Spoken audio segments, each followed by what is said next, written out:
Thanks for that 0-7 there. It's part of your name. It's not on the screen, but it's. It's not on the. It's just Acme Duck on the screen. Come on, man.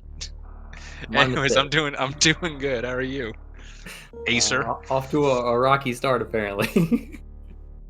but doing well, doing well. Looking forward to this race. This should be a really good one. These guys have faced off many times in group races and in tournament races. They got a good record head to head. They're both great guys, know each other well, and fantastic at the game. So it should be a lot of fun to watch them get started. Yeah, I mean it's a pretty solid matchup. Neither of these guys really has an advantage here. Both are pretty solid in both games. Both are experienced random players. Like I can't necessarily say like, one's definitely got an advantage in any of like the three aspects. SM execution, like to best execution, just like general random knowledge. So it's pretty straightforward for both of them. Solsti's kind of had the little bit of advantage lately. This matchup also was in the tournament we had earlier this year. Solski taking that one and then going on to win the tournament. So I know Maniacal is going to be looking for some revenge here, but yeah, it should be good. These guys know each other very well. So we might see like some attempts to like maybe do like a counterplay or something at some point, but we'll have to see how the seed kind of plays out before we get there. Yeah, absolutely. Before then, we're going to see a lot of, at least a little bit of sync. The early checks might be slightly different order, but it's going to be mostly the same checks, I would imagine, once we get into Link to the Past. Both runners are going to jump in right away. There's only one item in Logic in Super Metroid at the Morph Ball pedestal, so they're not going to be checking that.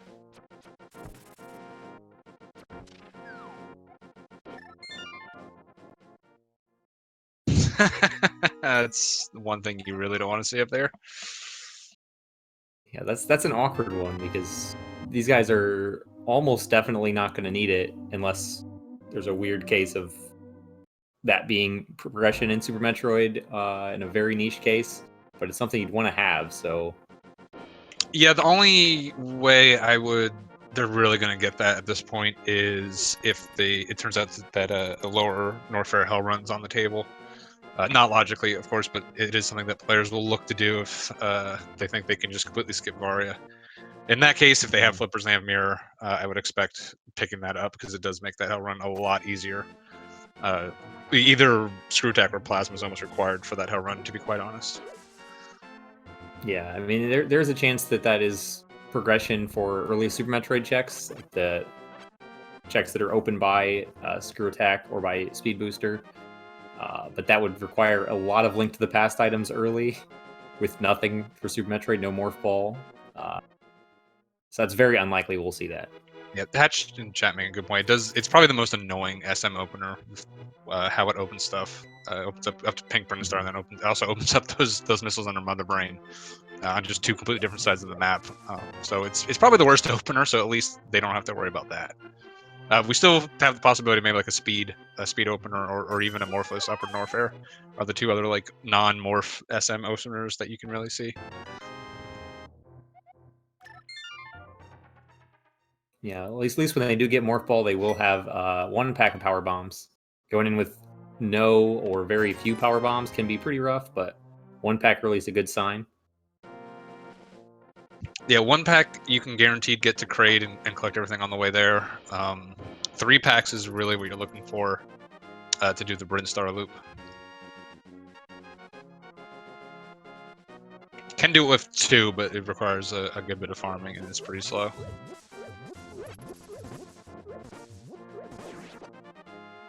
Right, we see Solski going into Kakariko from the south. He saved and quit to go this way, grabbed a couple extra bombs. Those 2 bushes both have 50-50 drop rates, hit both of them, so that's nice luck to pad his bomb count. It's almost because he did go to Lost Woods, right? Got bombs because he's got 5 versus Maniacal's 3. So it's a little surprising to do the save and quit to come down here because really the only reason is to get those bombs. So a bit of an interesting decision. Not, I mean, it's only a couple, the order of seconds, but those can add up. Don't like to give away just free time. Yeah, I think maybe the lack of rupees could have been a factor there because if you use all 3 here in Kakariko and you don't have rupees to spend on Bottle Vendor and bombs, then you need to farm one for race game anyway. But yeah, you might as well just go to the hut then at that point. I don't know. I mean, it's fine. there's nothing to talk about but minor stuff right now. Just let me have this. Exactly. We're seeing some ammo picked up. We've seen super missiles. We did see another power bomb pack. That's number 2, and blind set on Maniacal side that Solski will be grabbing in a sec.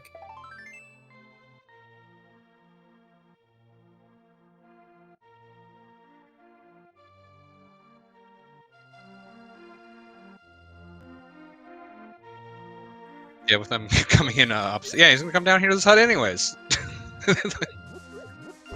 See? This is pointless.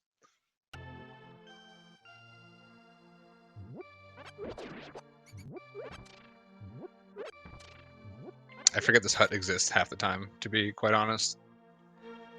Yeah, it's really convenient, especially in these SMZ3s where you don't always get a whole bunch of bombs and rupees because of all the Super Metroid ammo and stuff that you get early on. Maniacal taking advantage of it too. It's nice. There's 4 bombs, 1 each of the corners. There's I think there's arrows in there too if you need them, but that's never relevant. Yeah, it's really not. I mean, the only thing you need arrows for really early, I mean, I guess maybe like a mini mold where you can just use bombs, is Eastern, and then of course Eastern is just packed to the roof with arrows itself. So if you just like do like the standard like NMG strats in there, you're gonna end up with a lot of arrow pods. Absolutely. Yeah, and with them coming from different sides of Kakariko, we've kind of been spoiled that there's just nothing really all that interesting here. Kind of surprising. Usually there's at least something in Kakariko, so. Yeah, we haven't seen a map check either. We'll see if one or both these runners goes towards Eastern Sahasrara. It might depend on if that's a crystal or pendant, or if they jump straight into South Shore, which is a little bit more traditional standard path to take.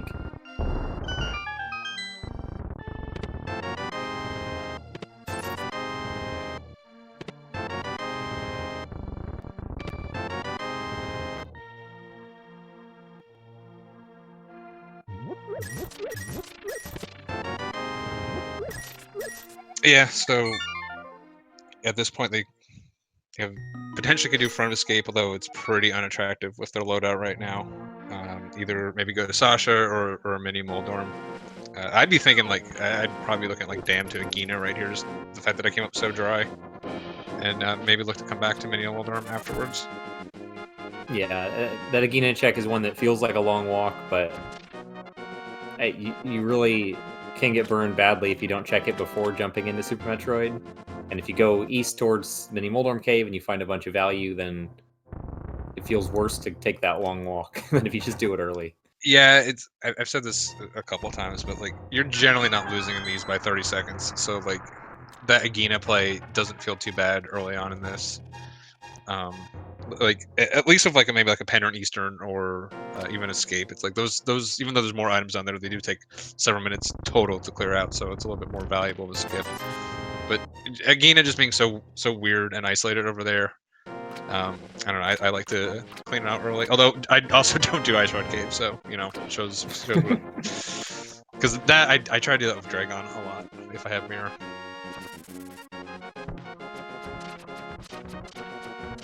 We see Solski taking the trip east, a little bit more item density, not doing the Agina play we were talking about.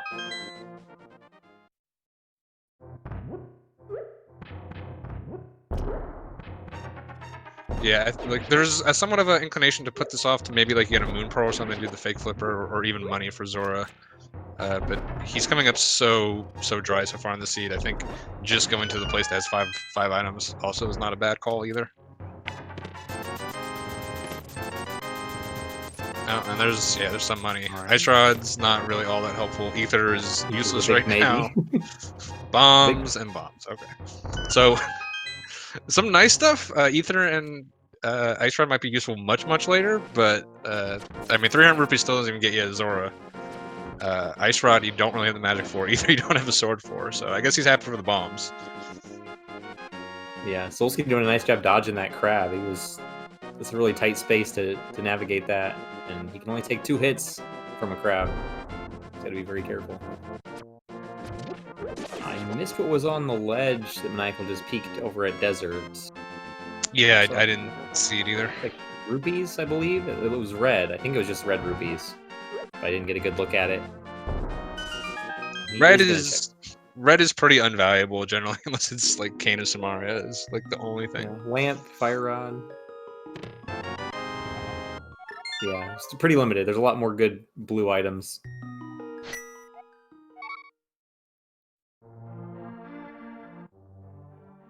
Yeah, so C's really not giving us much.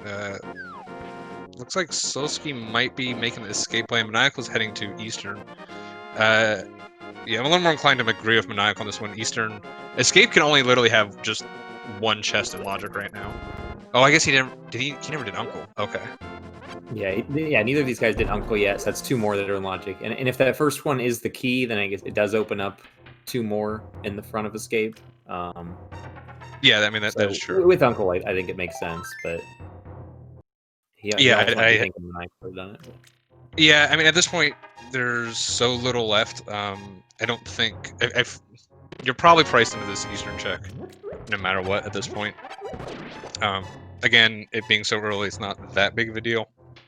And like, you know, one of the big things is like you're so weak at the beginning of SM.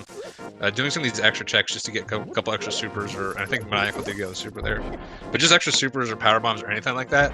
Even if you get nothing else, like that's still a pretty decent payoff for this dip, and can kind of pay you back in most of that time anyway. So it's really not too bad.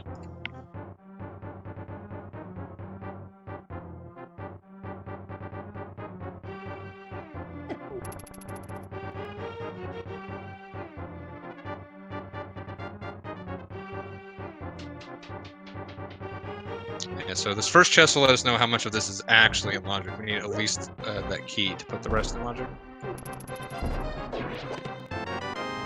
Well, not a key, but it puts 1 extra item in logic. The ceiling E-tank. Yeah, it's a bit of a annoying thing to get.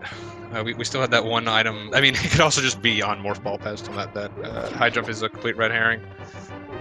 So yeah, it'll be interesting to see if Maniacal, if he also comes up empty, to see if he chooses to come over here, or if conversely, if he gets something and just chooses to avoid this, he might be down high jump for a considerably long time in this seed. Yeah, and that doesn't do a whole lot logically. There's a few other things that can open up with other access, like the Alpha Power Bombs location, but it's nice to have. It definitely speeds up movement, so if Maniacal gets something good and doesn't grab those high jump boots, he might start to bleed a little time as this goes on. I guess it does put Alpha Power Bombs in by itself, doesn't it? Yeah, if you have access to Death Mountain. Oh, that's true. We don't have that access yet either. Yeah. Yeah, if we get access there, or Vari would also put Upper Norfair into logic. True. All right, well, there's the Morph Ball. Yeah, there's the Morph Ball. Yeah, so Maniacal right now at risk of missing these high jump boots. You know, if Solstice will come completely empty here, which he does, he gets a, you know, kind of the same thing I said of Eastern. If you're coming over here and you come up empty, you can at least get stuff that's pretty valuable. Honestly, high jump plus an E-tank is about as valuable as you can get. So Solski's going to be a little bit behind going to SM. You see Maniacal going to SM right now, but he's going to have this high jump advantage for a pretty long time. Honestly, I don't know when and if Maniacal's ever going to check escape. Yeah, it's the only other really good time to do it usually is if you're doing Pyramid Ledge or Pyramid Fairy and you have the mirror. But that's a ways away. They need quite a few more items to get that access.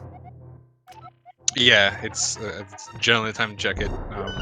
But you know, even going over to that area necessarily isn't a priority if the seed just keeps giving you stuff. So it could be a good hot minute. Maniacal is opening with this the gauntlet here. You need at least 2 power bomb packs to get through. He's got the 15 I said that you really want for Brinstar. So 2 E-tanks, not too bad. You know, 35 and 15 for missiles and super missiles, not too bad. It's not going to be the easiest or the quickest Brinstar, but should be pretty okay. I'm never worried about him like not getting through. I'm just worried about how like it just can get pretty slow if you come in here on low equipment.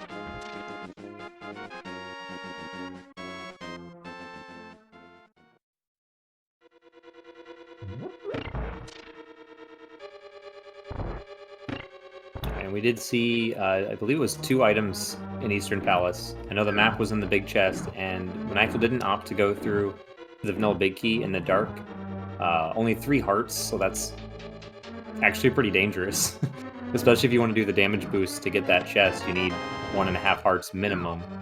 Yeah, so but it you makes have sense to skip that. yeah, you do have the options to pick. I mean, this is a Chrysalis is going to come back through anyway. You know, the safer option probably would have been just to check it just in case it's some weird, you know, lamp to something good back there, or it could just even be a you know, it could be like plasma or something back there, right? Some Yeah. nice to have.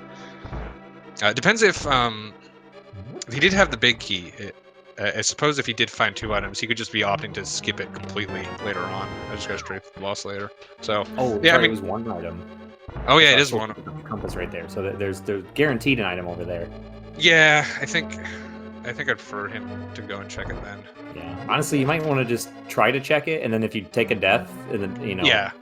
oh well, don't worry about it, because you didn't waste too much time, and you can get it later in logic. At least you tried.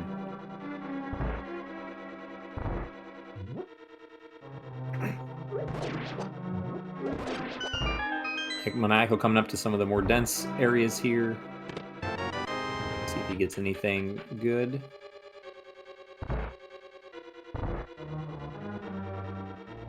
Silvers aren't by themselves any good, but once we get the bow, that'll be nice.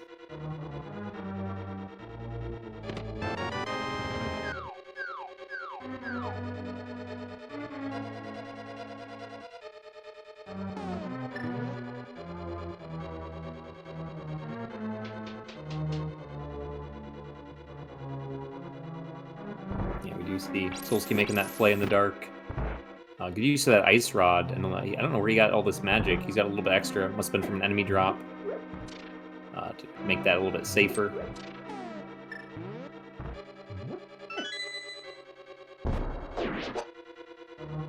So yeah, we found hammer back of gauntlet.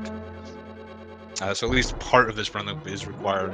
We'll see if there's anything deeper to kind of force you. If there's something like in like the Pink Run Star, pretty much the whole loop becomes required at some point. Right now, Solski could potentially just do like a gauntlet check and just dip. Although right now, just the hammer doesn't really put anything in logic, and that's still not in logic itself. We need. I forget what actually even puts that in logic, just because I'm so used to doing it with nothing. Does high jump actually put that in logic? What's that? The gauntlet? Yeah. No, it needs to be can fly or speed booster. I guess that's not a can fly. And No. there is an E-Tank requirement as well. E-Tank or suits for normal mode. I always forget what it is because I know it's very low. You kind of just don't worry about that. Like it might even be 2 E-Tanks. He does need either morph ball bombs, space jump, or speed booster. Okay. And Solstice going to be up here. These wall jumps are actually ironically harder with high jump, I think. The only saving grace, you only have to do 1 of them. Yeah, you can see Solstice just gonna take it off. It's A, a little bit harder. B, you're so unused to having high jump this early to do it that yeah, you're not really as practiced with it either.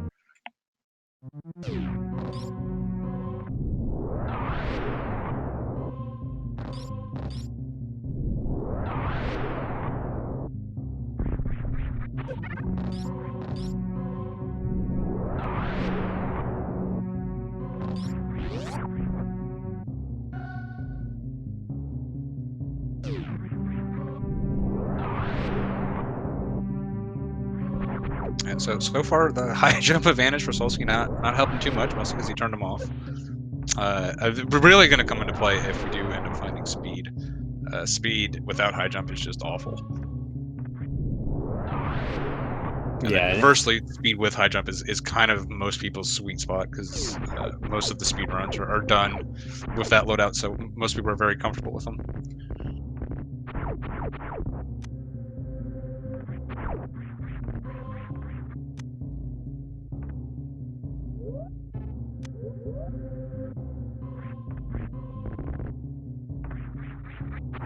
Seeing nothing of value yet here at the Pink Prince Star area. Just a waste of time from Spore Spawn as per intended. Going have to waste time on the fight itself, but the item's not anything good, just a piece of heart. Nice first try getting that wave gate glitch on Maniacal side. I feel like I'm the last person to learn that setup. I learned it like a week ago, and I thought it was like some like super secret thing. I'm like, I just seen everyone doing it. I'm like, oh. Yeah, where he turned around and fired the shot instead of Yeah, just yeah. creeping off the edge. Which is a shame because I got really good at the creeping off the edge version. I was like, oh wait, this is free.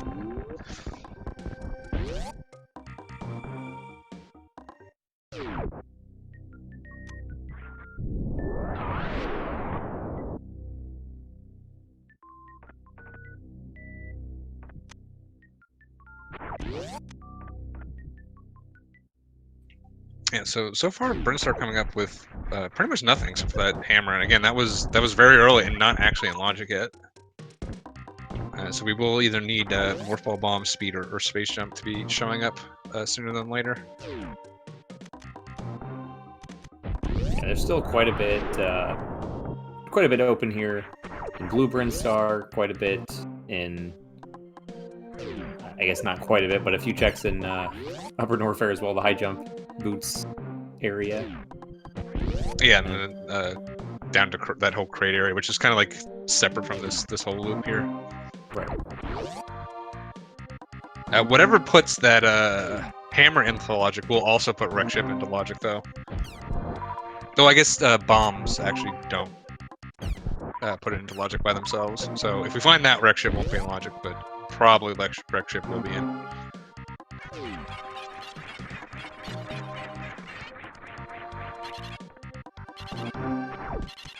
Yeah, so far, not much. Fighter Sword's nice. Nothing to use it on in Link to the Past still. Yeah, I'm just happy for that because the Aussie Nino match earlier, I kept forgetting they didn't have a sword like 2 hours into the sea, and kept forgetting that actually made a difference for like going to school with and stuff. So nothing else puts my mind use at that ease. ether medallion they've got. Yeah, so if they want to use that ether, they gotta have the sword.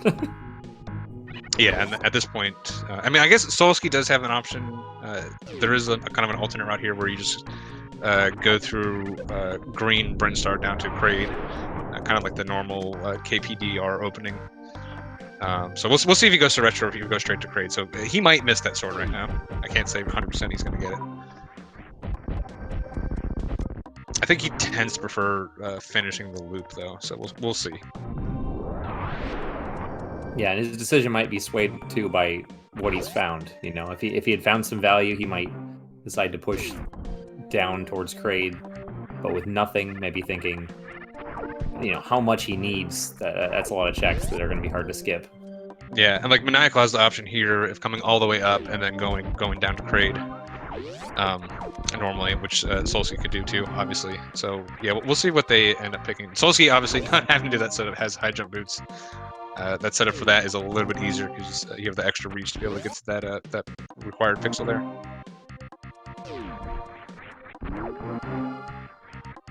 Or Maniacal showing off something that I actually didn't know. You could just jump from on top of that old Mother Brain item, and it fixes the camera so you can see it without having to fall down. Oh, interesting. Yeah. That looks like a good idea. I'll have to try that. Will he just aim down when he landed? Yeah, he just stood in the center and it looked like he had angle down held as he jumped. Bonked his head on the ceiling and it corrected the camera.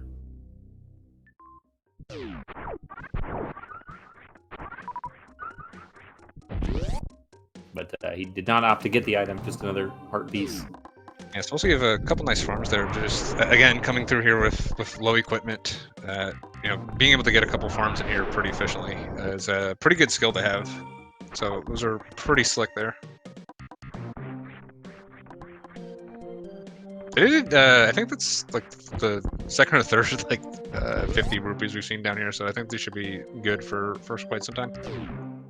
Yeah, Probably so. we'll have Zora money when I get back. I'm not in logic though. Still, we need at least a glove, if not flippers.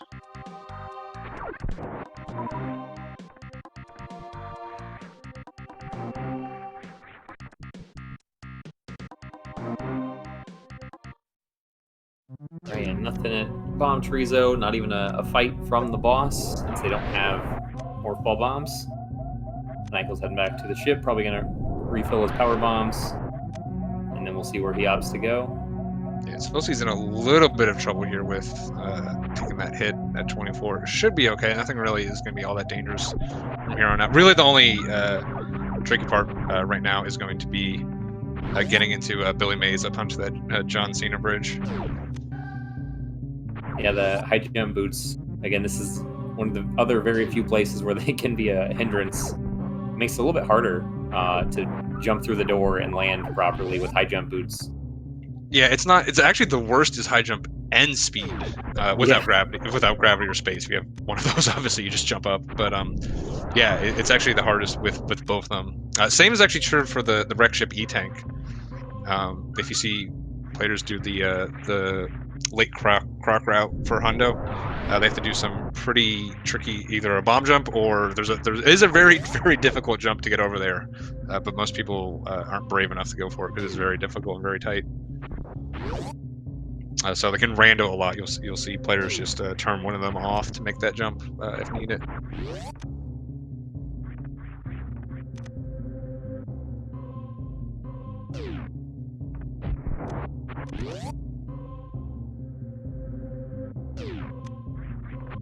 Yeah, Maniacal is going to end up going down to crate. Did he poke his head into the moat to see what was there? He did, yeah. He took a dip into the moat. It looked like he may have been attempting a CWJ. Oh, that's right. Yeah, I remember. I saw him. And then if he didn't make it, he left. That's not a bad strategy. It's a really tough trick, and it's not in logic, so it's a big use of your time. But if you get the setup first try, it's almost like you might as well go for it. Yeah, ironically, if Solski wanted to go for that setup, he'd have to pause again to take off the high jump boots. So maybe, I don't know, maybe these I feel like the high jump boots have actually gotten in Solski's way at this point right now, more than any time you save them.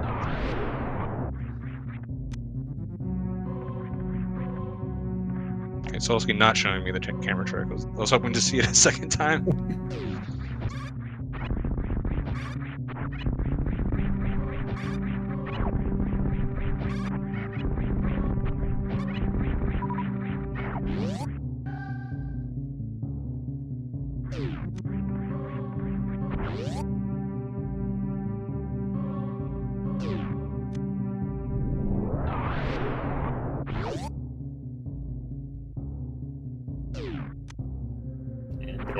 So our runners' routes are still pretty linear on path at this point, so there's not a whole lot to talk about. Maniacal's checking Spazer. He could potentially have checked X-ray, but that's extremely dangerous and difficult. So opting not to do that right now with damage boosts and only 3 E-tanks. Yeah, we saw in the earlier match, Aussie and Nito both went for it, and got it. Both did a very good job at it. I mean, not only dangerous, just slow, especially at this health and suit level. You need to ride the waivers back as well, so you have to wait for them to come all the way from right to left in that room, and then ride them on the way back. Otherwise, you're just going to die. So it's a very slow and a very difficult check. So I can't blame either one of these guys for opting not to go for it.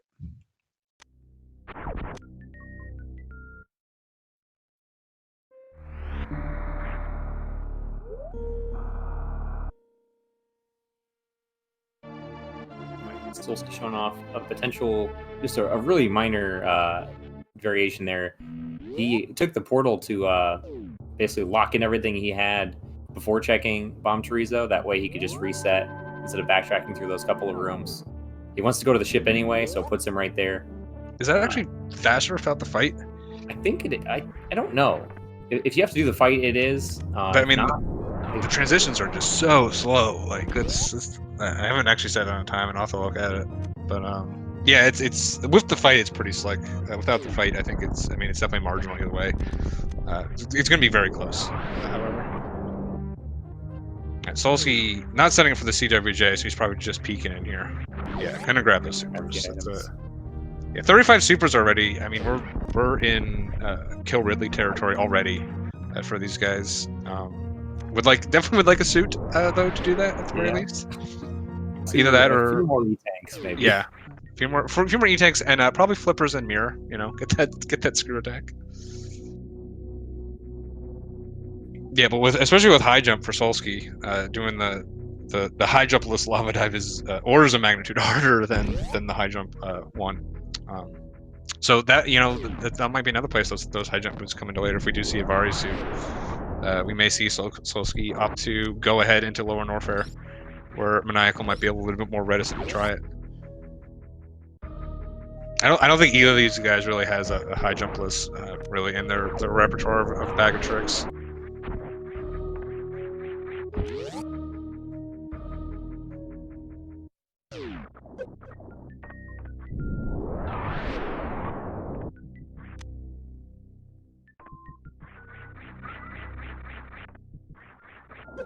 So crate coming up empty too. It's surprising. The only thing we found so far, we have the sword. There is that. That doesn't put anything on logic though. And we found that hammer, which is out of logic. So there's got to be, honestly, at this point, like, I mean, they'll probably clear out, at least do the couple checks on Death Mountain when they get here. But at this point, I just assumed that whatever put hammer into logic wasn't bombs, and then assume wreck ships in logic and just go ahead and go there next. Yeah, we did get a grappling beam actually. Oh, you're right. Yes. Trade, yes. Trade missiles. Is that right? Yeah. I forgot about that. So yeah, wreck ship is in logic, and then of course whatever puts the hammer in logic could be there. And cape is not what you want to see before you have Dark World access, especially when you already have a sword. Cape and Bombos was at the front too, so that's 2 of our 3 medallions. That's at least nice. Not have to worry as much about accessing Mire and Turtle Rock.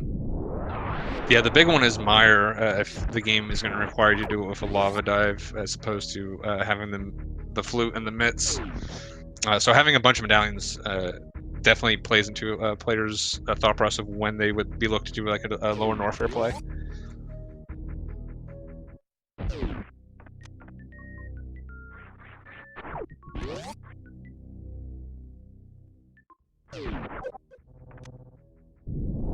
Maniacal doing the first hell runs of the race. Moon Pearl is right there. Imagine turn around and grab that. Yeah, but definitely think he will.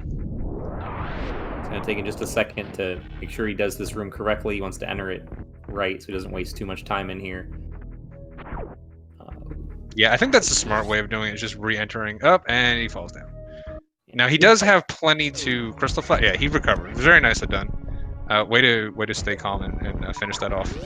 It does have enough to Crystal Flash here. Well, let's see if he might just make the choice to just go ahead and bail on... Nope, okay. Well, maybe. He might be going in to drain...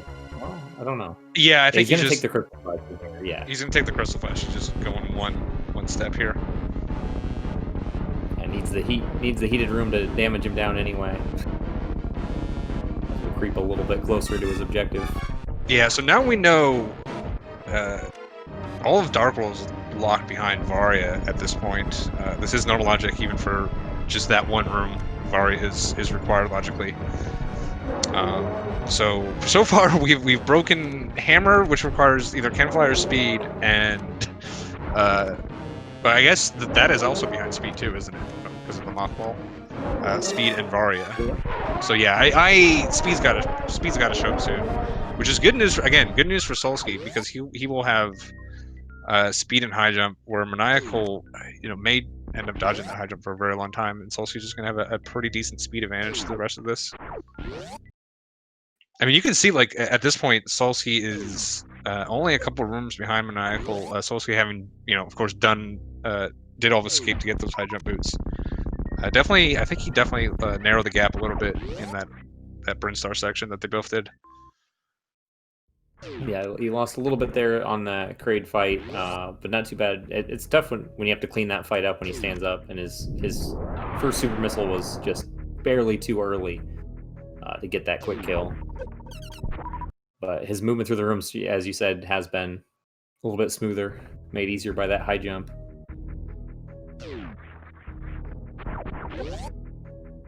Maniacal going to continue to break logic. Of course, while you're here, you might as well do this. Rest of the old man, he's got the sword, so it makes it very easy. get the save and quit point on Death Mountain and the free item with it. Yeah, I mean, if Solski's making up time with Maniacal, I would definitely credit the Maniacal. I would say probably has a slight advantage in SM, although minor. Again, like these guys are really well matched. Solski probably have a little bit more of an advantage in Link to the Past, but I mean that's just on that's on their good days when they're both playing at peak performance. But yeah, more or less pretty evenly matched on both sides.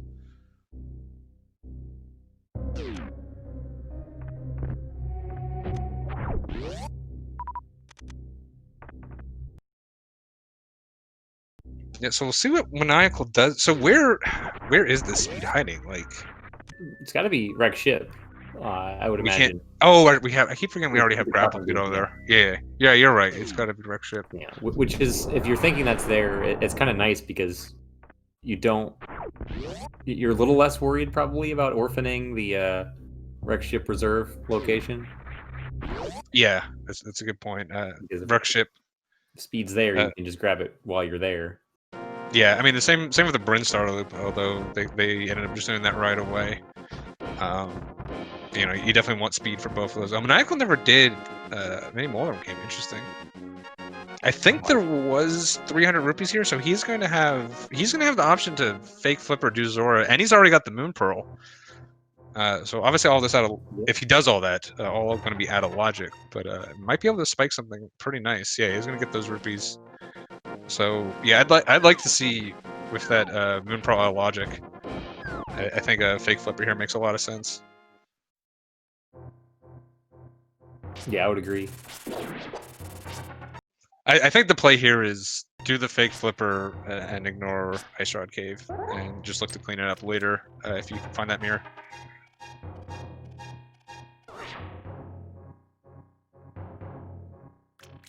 And he's going to ignore my advice and go to Ice Rod Cave. At the same time, you do know that you're out of logic with all the things you're finding. So yeah, but like we were saying, like with that grapple, wreck ship is in logic now. Speed's going to be somewhere. The game's got to give you gloves sooner than later, right? Like, and it wouldn't be that wild for flippers to be in wreck ship and glove just to be here. So, he's kind of already past his fear. It's just one item. Still has an option to get it later, and it's got a pretty juicy logic break right there. Again, not a big thing. He's just kind of throwing 30 seconds away here. Solski did this too, so it's not really a competitive advantage either one way or another. Yeah, and Solski going back up. Is he going to X-ray here with that grappling beam? Yeah, he might just be going X-ray straight to wreck ship afterwards. X-ray does have a tendency to get pretty. If you don't do it on your first trip down, it gets pretty orphaned. So this might just be discretion is a little bit the better part of valor here. I'm just going to clean this up.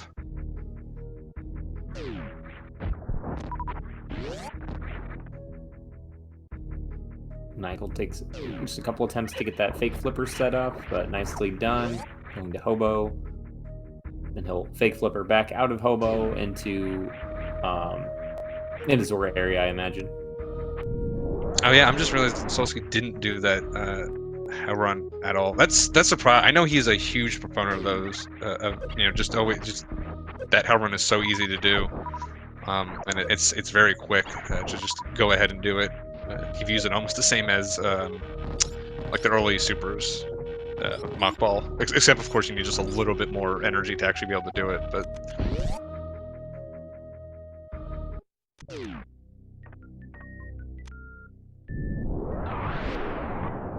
oh wow, okay. So Space Jump does put that hammer in logic at X-ray.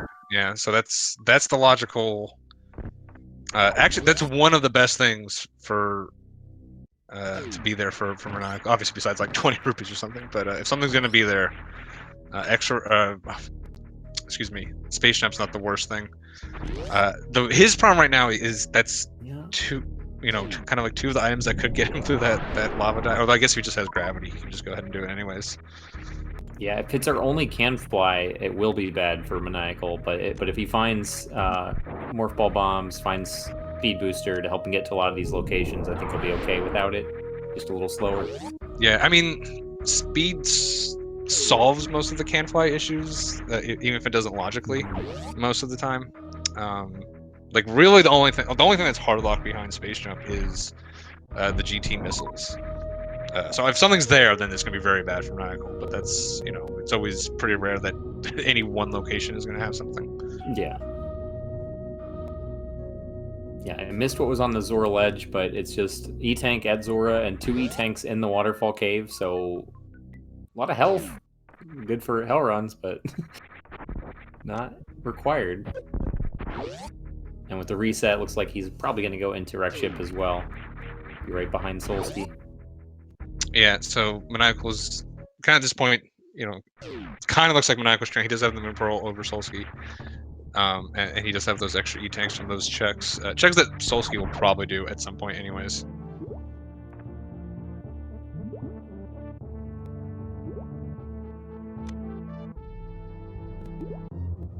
There's the flute. It's interesting. I don't think that does... Yeah, that doesn't do anything. We already had our Death Mountain access. Finding flute in SMZ3 can just be somewhat of a... Like, you're always excited to see it, and then you go like, wait, that didn't actually help at all. It makes my life easier, but it doesn't get me anything.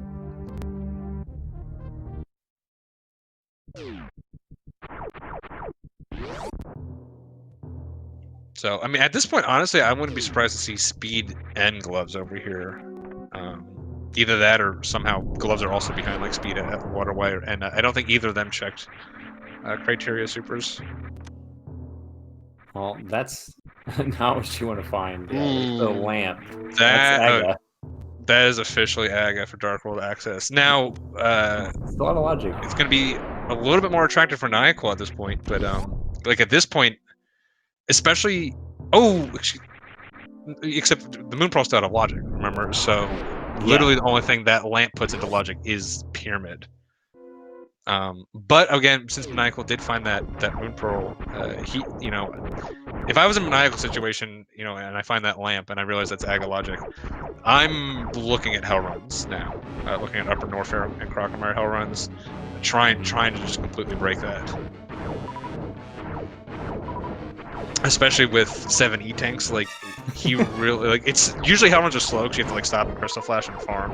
Like, he's got enough E-Tanks, he doesn't have to do that, like, at all. Yeah, maybe like a save scum or something that, yeah, it's really not going to be much slower than if he just did it with Varia, to be quite honest. Yeah, and he doesn't really need to worry about farming ammo either because he's got so much of that as well. So even if he had to do 1 Crystal Flash, he'd be set. Nice Phantom fights on both sides. Getting started here. Yeah, Solski not getting too many missiles. Probably only needs like 1 or 2 extra missiles into him to finish him off here and see if he can salvage a 3 cycle. Nice. That was a good finish. Yeah, very good. It's always so hard to tell because everyone's screens are just slightly different shades, so I can never tell. Yeah. Actually ready for the super.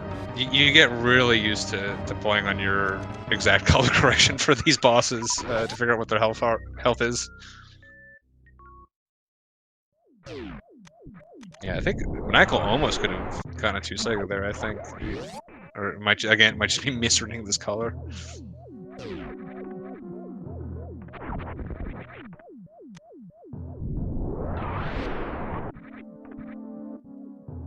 Michael really doesn't want to finish him off with the super. He's really worried about that enrage phase. Finish them off with a missile. It still works. There we go. Yeah, he could have just hucked a. He was way overkilling him on that 3rd cycle. He could have just hucked a super in there pretty much after like 1 or 2 missiles and would have been fine.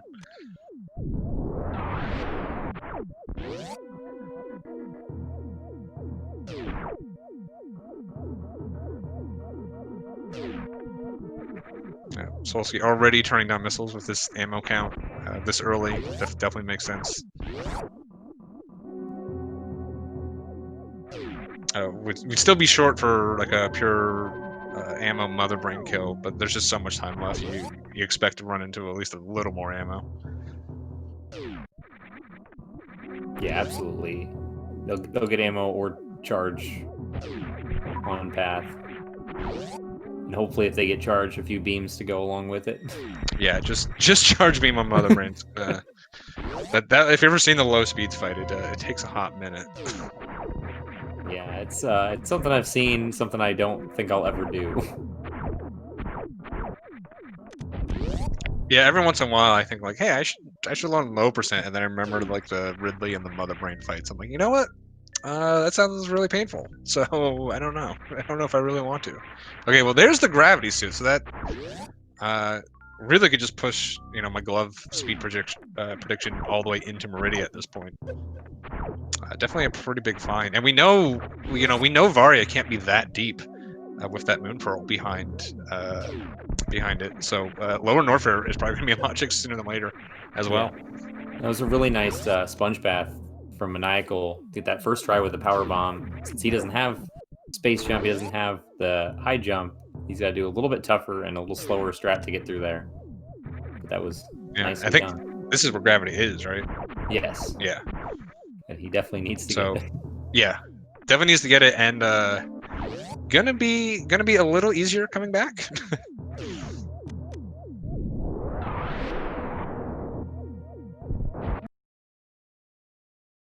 Yeah, it's always funny when you find something big like Moon Pearl out of logic like that, especially when it's only like one item out of logic. You like expect to get that. Oops. All right. Yeah, well, we've all done it.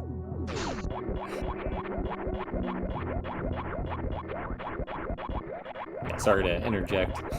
Yeah, I was just saying, like, you so expect, like, you find that Moon Pearl, he's like, okay, I'm gonna find Varia next, and then he's like, you find, gravity, and then you find speed, and you find, like, all this other stuff.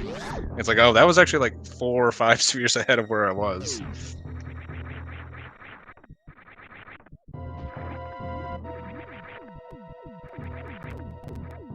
But just, like, the suits open up so many locations by themselves in this game that,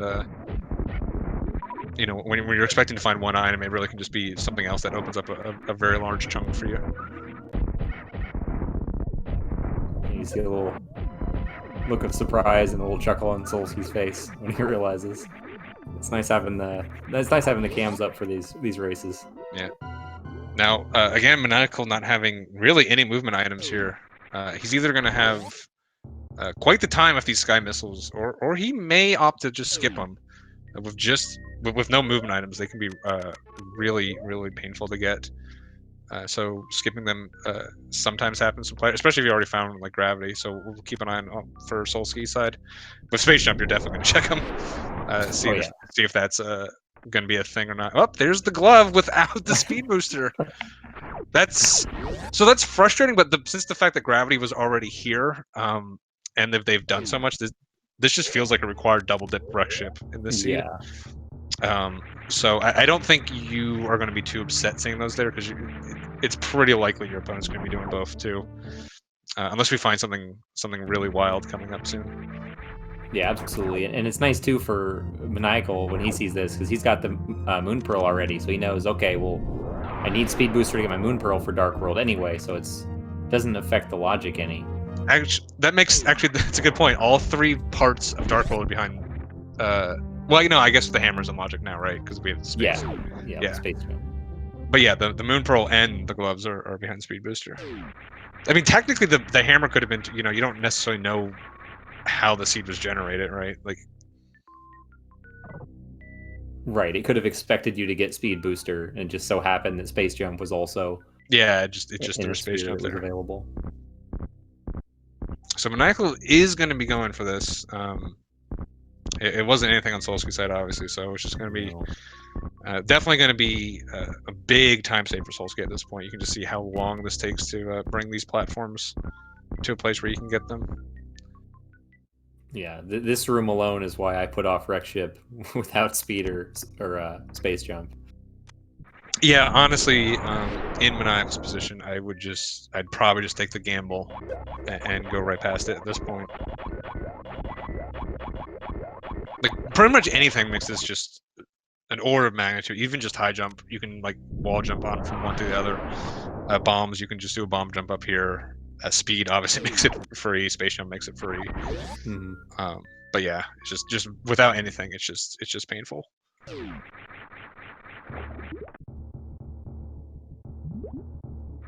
Maniacal is leaving. He's not doing the post bowling checks. Yeah, I mean, this is an option. I actually like this call from him. He knows he's got to come back here anyways. Really, all he's risking is if... I don't know, I guess he is. I think he's a little lost in the maze, actually. Yeah, he got lost in it. Wrong turn at Albuquerque. But yeah, you know, thinking about it, because of that glove, I think... Oh, okay, he's coming.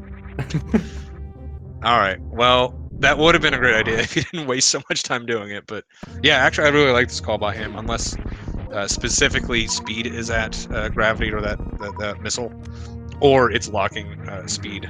Oh, we got a bow here too. Something else Maniacal can't get. Yeah. Wow. Yeah, I would have suspected if Maniacal was going to skip those checks, though, and wreck ship, that he would have skipped the sky missiles, too. That's the only thing that surprised me about that. Yeah, well, yeah, that's true. I guess he could have just come back and cleaned up the sky missiles. He could have just had the thought afterwards, but yeah. Yeah, that bow is another thing he can't get. Yeah, bow getting... putting nothing in logic for Solski.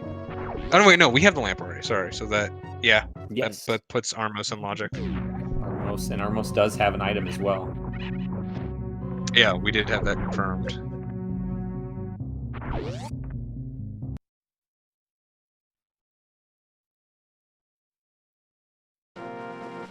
Maniacal is going to get his space jump, and might be a little unhappy at the timing. Yeah, it looked like Solski was thinking about maybe going right to Eastern, but yeah, just because it's so... there's only the one item there. I think he's probably thinking it's better just to save it for pod. Turn this flute on. Although, again, like, what do we have left at this point? Like, I mean, it could be Aga, right? It could be that literally just on Pyramid Ferry. Again, I think a Hell Run is going to be a lot more attractive to Maniacal. Speaking of Maniacal, he did find that space jump.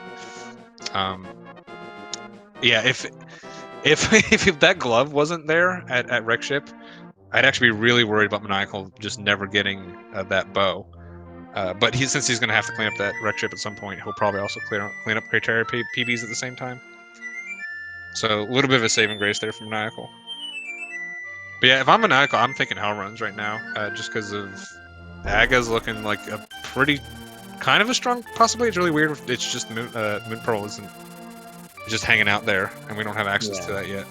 Yeah, it's odd to know where the items are to get to Dark World the traditional way, but not be able to get it and still think you might have to do Aghanim. Yeah, like... Oh, right, we have... Yeah, we have the bottle. We have the bottle, and we have Meridia, which makes sense. The one problem with Meridia right now is we can't actually get to Dragon. Of course, you know, speed is pretty obviously sooner than later, right? So speed could be in here, and that would also solve a Dragon. Oh, yeah, it's right there. Okay, that solves a Dragon problem. Yeah, with again the fact that speed just felt like it had to be, like it couldn't have been too much further, right? And yeah, you know, you need speed to get to Dragon. Generally, I don't like the front of Meridia play. At this point, A, you're kind of locked into it anyways, and B, you got a pretty strong hint that speed's going to be in here that would let you get the Dragon anyways. So, but we still haven't solved this this Moon Pearl riddle yet. Yeah, we still need Various Suit in addition to that speed booster to put it in logic. So we're one piece closer. But yeah, we have getting it soon. At this point, though, we have officially taken Agate off the table. Maniacal obviously just going to go get that glove that he needs to get no matter what. That will give him the Dark World access. Yep, and we did see Lumberjack earlier. I forget what it was, but it wasn't important, so no need for that item. I wonder if Maniacal will be tempted to stay in Dark World. Nah, probably. I mean, after Meridia, because he can just get that. He's just got to bite the bullet and get that glove.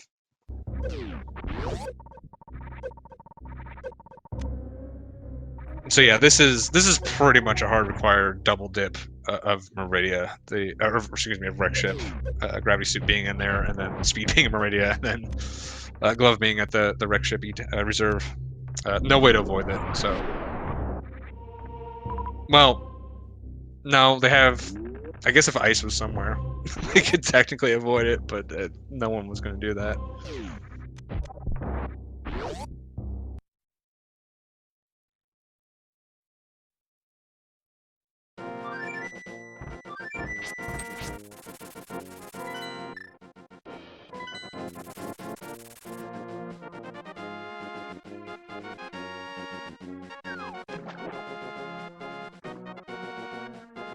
And now Solski going to be making this play. He's going to get all of his E-tanks. Yeah, with the Moon Pearl, he can get the Waterfall Cave, same as Maniacal. So it makes sense to be doing this now instead of trying to do these other flipper checks earlier.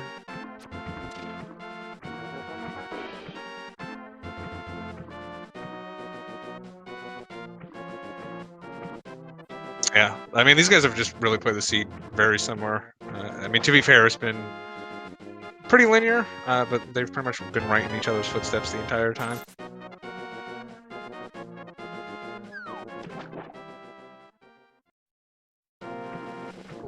Yeah, Also kind of been going. Sorry, I was just saying they've been going back and forth on like who is like the apparent lead. Maniacal looks a little bit ahead right now, but you know, again, just Solski's gonna be coming right behind him, and Solski's got that bow. He's got the high jump boots again. He's gonna have high jump and speed real soon. Or Maniacal's gonna be struggling without those high jump boots with speed booster. So Solski can start making up some pretty good chunks of time here in SM. Yeah, and Solski's got a few extra checks in Link to the Past done as well that Maniacal doesn't, in exchange for the ones Maniacal has in Super Metroid that Solski doesn't, so kind of evens out.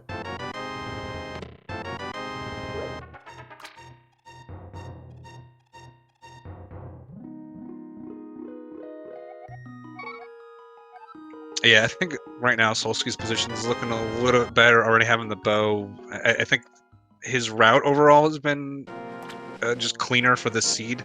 Again, nothing wrong with any of Maniacal's choices. Just the exact choices Solski made. It's just working out better for him. Picking up that X-ray, getting space jump, getting the high jump boots, and escape. Just all kind of playing in his favor. Maniacal's gonna have to make a couple weird clean. No, he's got to get the glove. What Solski does too. Then he's gonna have to clean up the bow. So we'll see how all that plays out. I mean, Solski's probably gonna have the option. I mean, Solski could do this Murray play and then go right to pod, right? Because he already has the hammers, already got the bow. Yeah. That's not really an option for Maniacal. Well, there's our Variasuit in the sand pit. Yeah, not sand pit. So we got not entirely surprised that puts all of SM in logic now. And our Dark World. And our Dark World. Yeah. So once they get back to Wreck Ship. Which I imagine, since there's known progression there, Maniacal will likely do that before What was on this ledge? It was half magic. I saw Solski kind of. Oh. Looked like he was thinking about it. Is it worth it? Do I go get this? Is it worth the effort? But I don't think it's worth the effort, but okay. Especially with maybe if you have flippers, but put the extra effort of doing it in Scylla. But does a nice job of it. I mean, he hasn't killed Armos or anything yet, so his index is still non messed up. Also has the lamp, which is the main way you'd fix it. So it's only not on fighter terrible. swords. I mean, there's boxes that it could speed up considerably. Like if we get a early cold stare with still only fighter sword, it could end up saving a good chunk of time back.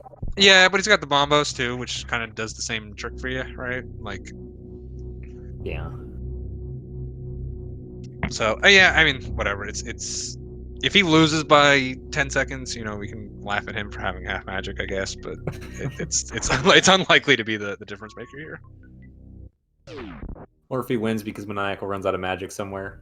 Yeah. Then we can commend that play.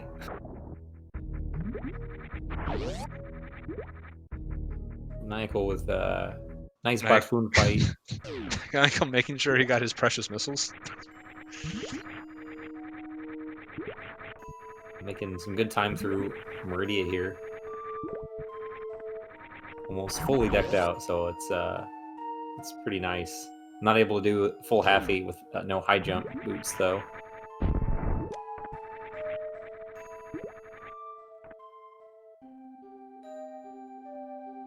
We'll see what Solski decides here when he finds, or like, when he picks up the space jump.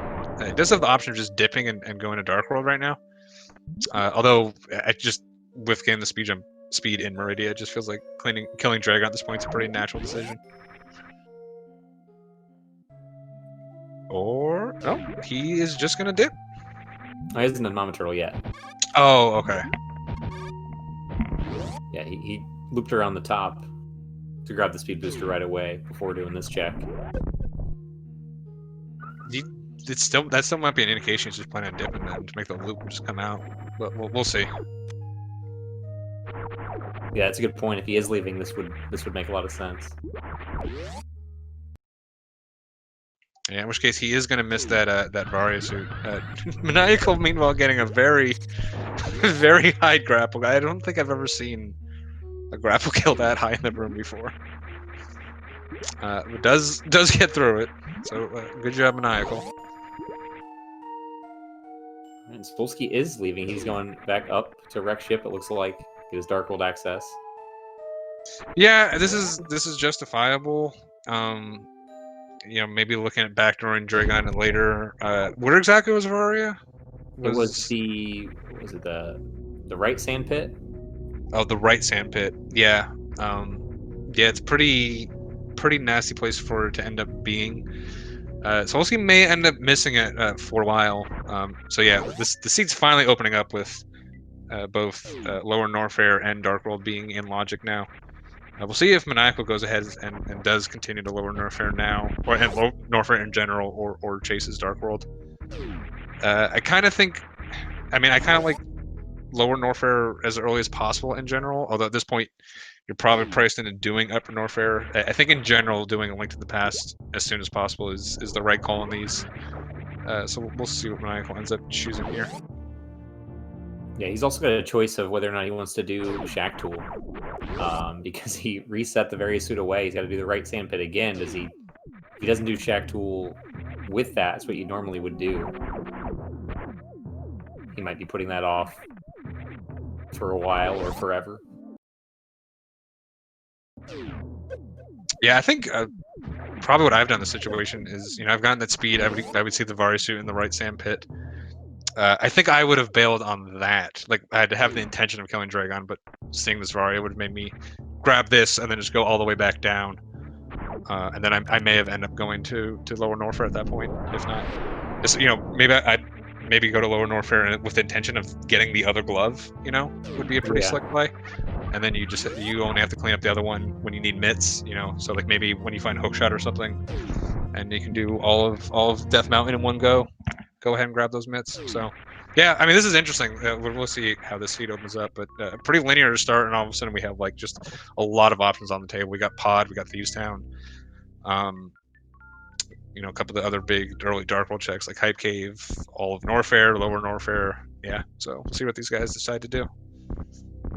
Yeah, and we haven't seen a map check for Dark World yet either, so we don't know what they all. We know that Thieves Town was the green pendant. We did get a check at Sahasrara. He told us that.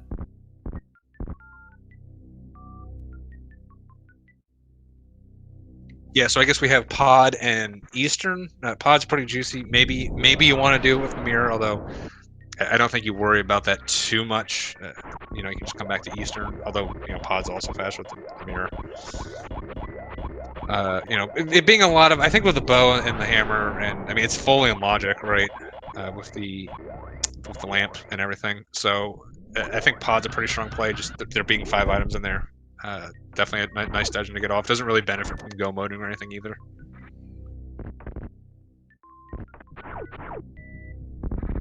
Was that Flippers? No, Kane. I was blue. I wasn't sure.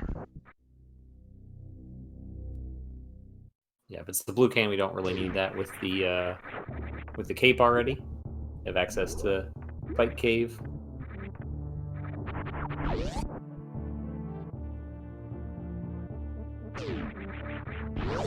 And Maniacal might be doing. Oh, he didn't check this. Oh, sorry, he was coming in for. Never mind. I misread where it was. Hey, there's the other blue thing. All right. The ones you were just talking about.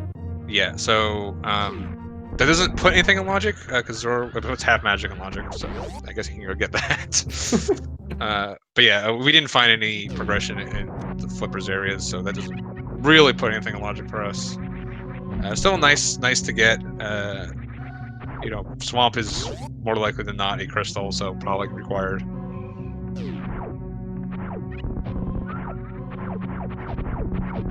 Oh, Solski is also going to be cleaning up these two checks. Not a bad idea, honestly. The fact that you kind of had to loop around for that wreck ship item kind of put you back in this area.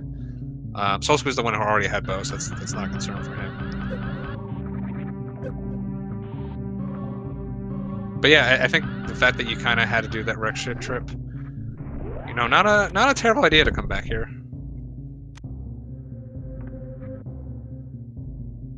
Yeah, and the one-off he did early did pay out, getting the space jump at X-ray pretty much immediately after getting the grapple beam. I don't know if that's a decision as well to push these in his mind. Yeah, but yeah, it might have been true that we were saying that that space jump was just complete coincidence, because grapple also unlocked gravity, which unlocked speed, which unlocked all the other stuff that we had out of logic. So yeah, the space jump might have been there as a complete coincidence. Really didn't fit into the puzzle at all. Wasn't needed. Almost vanilla wave beam.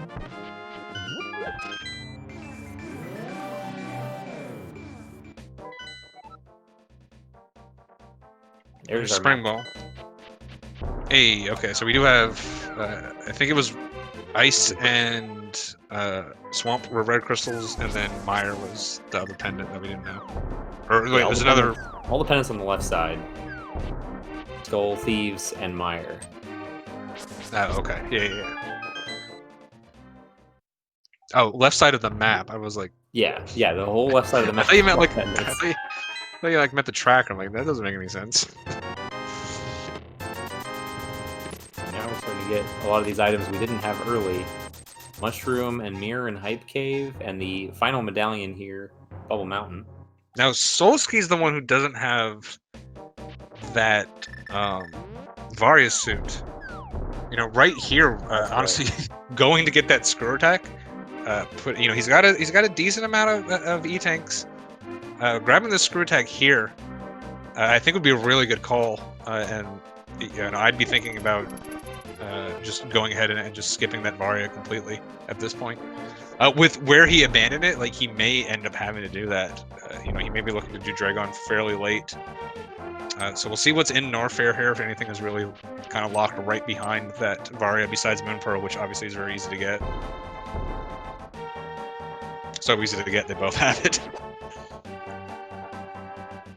Yeah, I think if he hadn't already done like the Hobo and other flippers checks, he might have mirrored and done that, but I think one thing by itself hit the screw attack. You could have mirrored to get it, go right back in, and then gone straight to pod, right? Yeah, and his crystal pod is fully in logic, fully clearable. Yeah. Now, I guess the counter argument is, it takes you a couple seconds to get it, but you can kind of, if hell runs do become a thing, you can just go get it then. Don't worry about wasting the time now, because Varia could just be popping up anywhere. Varia could be here for all he knows. Yeah.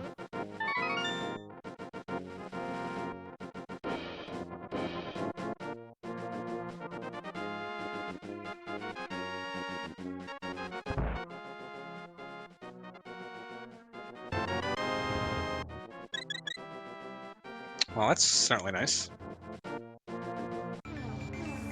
It's nice to have that mushroom pay off, like, immediately. Like, you just get it at Hype Cave, you turn it right in, and oh look, it's a sword.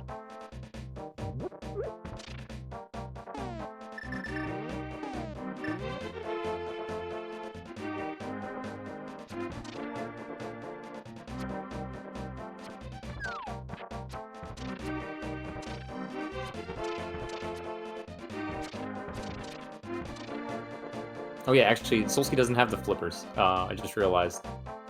It was Maniacal to pick those up, so he would have had to. Yeah. Okay. Yeah. Tricks to get to that. which doesn't let you. Yeah, it doesn't let you mirror. Yeah, so it doesn't let you wouldn't mirror. help. I think the only way of doing that is like a surfing bunny or something. So you'd have to like, so it has to be like pre-Moon Pearl.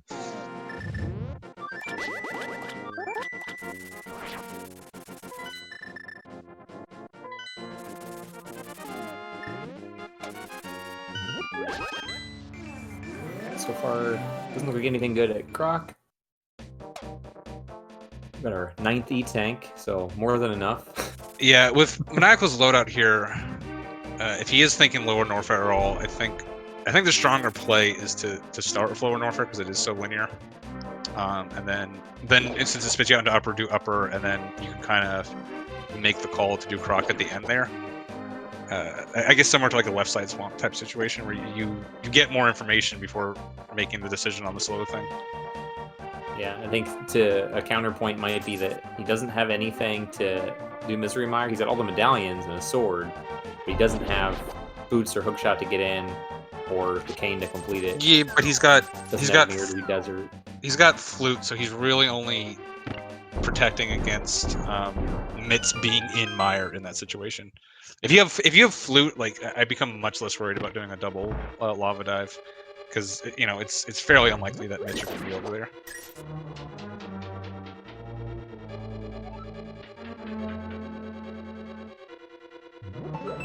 If he didn't have flute, then yeah, maybe I would agree with you that, you know, go ahead and put it off a little bit. Looks like he is coming up. Did he not check this early? I guess not. Well, this is his last check, and well, I guess he's not going to lower Norfair. Yeah, that's what I was saying. Like, I'm surprised he's coming up.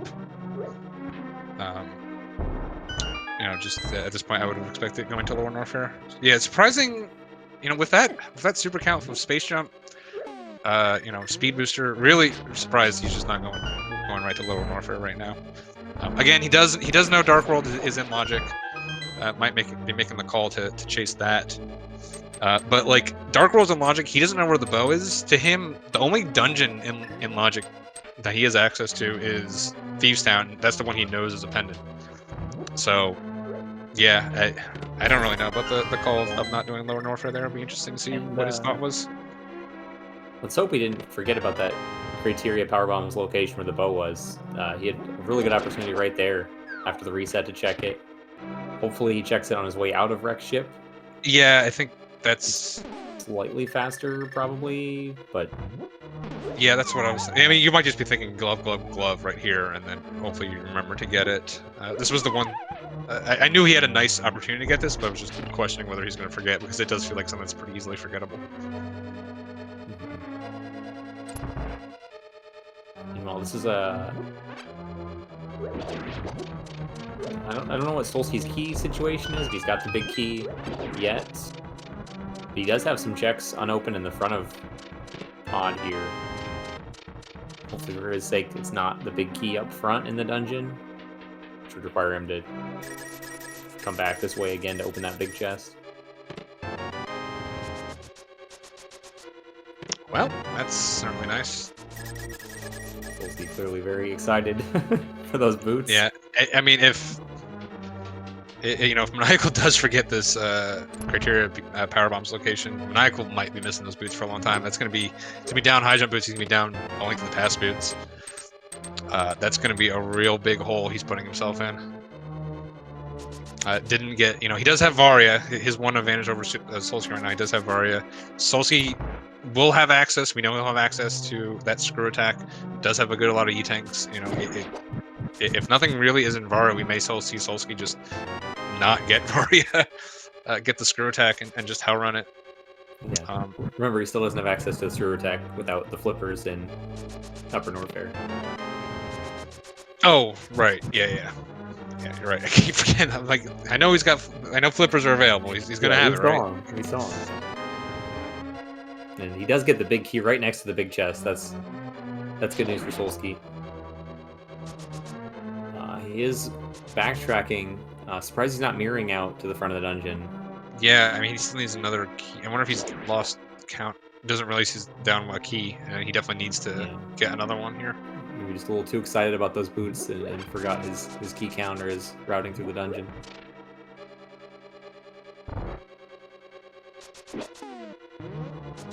Yeah, if he's going all the way back to like this bridge here, this is definitely slower than mirroring.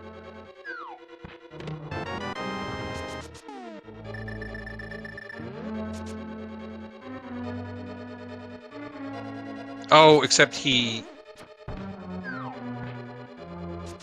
No, He wait, didn't what open is the he? front door yet. Yeah, but how is that possible? Because he went to the Zero right keys. side. He went around to the right side with his bow. Oh yeah. And got The a game could key. just force you to go back around to the right side again. Yeah, that'd be really Yes. bad. So never mind. I He take could back have. what I He said. could have. Yeah, but mirroring right side is not faster than when you dab. It just, I was saying, if he had the middle open, Yeah. it would have been faster. Yeah. So yeah, it's a. Had he grabbed that key earlier, it might have been better, but it's a minor thing. There's a lot of very slightly different ways you can route pod, and depending on where the keys end up being, it can pay out or it can hurt you. By just, matters of seconds. This is where I struggle in Rand because I just do all the dungeons. Like this is the way you do the dungeon. Just shut up and don't think about it. Yeah, and Maniacal does grab his bow. It's really good news for him. It means he'll be hopefully not too late to those boots as well. Once he finds out that mod is a crystal. I can't imagine him not going straight to pod, honestly. With Thieves Town being a pendant, I mean, right now, honestly, if you know Thieves Town is a pendant, I think starting Hype Cave makes sense. He's going to see pod as a crystal. I mean, at this point, you're probably just hoping pod is a crystal, if nothing else. It just might be having that on his mind. So yeah, start Hype Cave, go to pod. I think makes a lot of sense. Yeah, I think at the very least you want to kind of put off the Village of Outcast. You have the Fire Rod and maybe be able to do at least Skullwoods with it while you're over there. Yeah. Sorry, go ahead. Yeah, I was gonna say if not Mitts and have access to Smith. Yeah, that and you also might want to wait until you have fewer checks left, so you can make that decision easier of whether or not you want to go to the back of Thieves Town. If you dip in the front and you don't get any value. If you have a lot of checks left, it can be hard to go back, but if you don't, then you could be orphaning some things there that are worth. Yeah, when Thieves Town is a pendant, I think delaying that whole area is a stronger play, because then, yeah, you kind of get forced into the back of Thieves Town a little bit easier.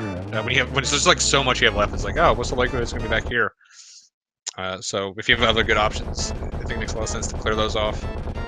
And then, you get a little bit stronger of a hint.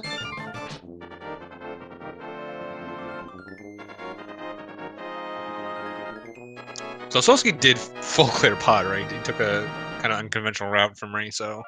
yeah, the two remaining checks are both keys. The vanilla big key chest and the drop down below it are both small keys. Oh, okay. Yeah, I guess that's... Yeah, he's just confirming...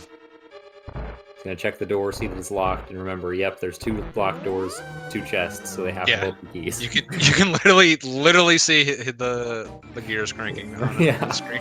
Yeah, it was a really interesting situation where that played out, but it's good on him to check himself just to be sure, because he'd hate to think you got everything and you skipped an item in there. I know I've done that myself, and it does not feel good. I've done the thing where I go differently than you normally do. I do the thing where I go in and I check. I'm like, yep, I've definitely got everything, and then I realized I had opened a door or something, and that's why I was short a key. So my math just goes way off. Yeah, that's why you saw I even transition the screen to see the second locked door to make sure.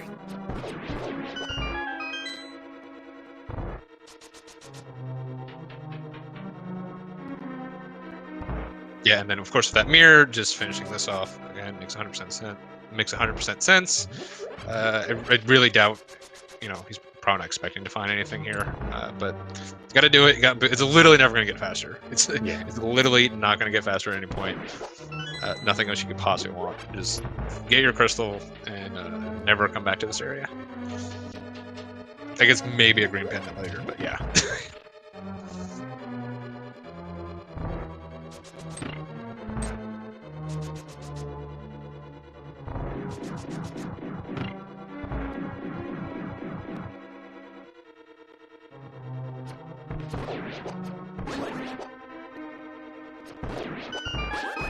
So after this check, we'll see another big choice from Solski where he goes. He's got a lot of stuff on Death Mountain. He might opt to do that. That would make a lot of sense. That with the mirror, he can clear Tower of Hera. That's another crystal. Use Hammer to get across the East Death Mountain, but he might want to wait for Mitz on that. Okay, I'm gonna need to steal that one. I can't believe I just said I need to steal a strat Solski did on A Link to the Past, but here we are. Yeah, that was a nice Armos kill. The Silvers is not ever very long, but that was especially short. Yeah, I mean he killed him before they started rotating, and with Silvers you can't even do the thing where you like keep the one out of its pattern because it just dies. So yeah, killing them before they start rotating is a pretty good sign. That was probably pretty quick.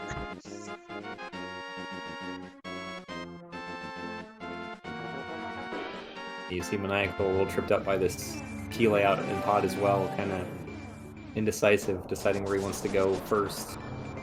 See, that's why I like my strategy. Just do the same thing every time. You never have to worry.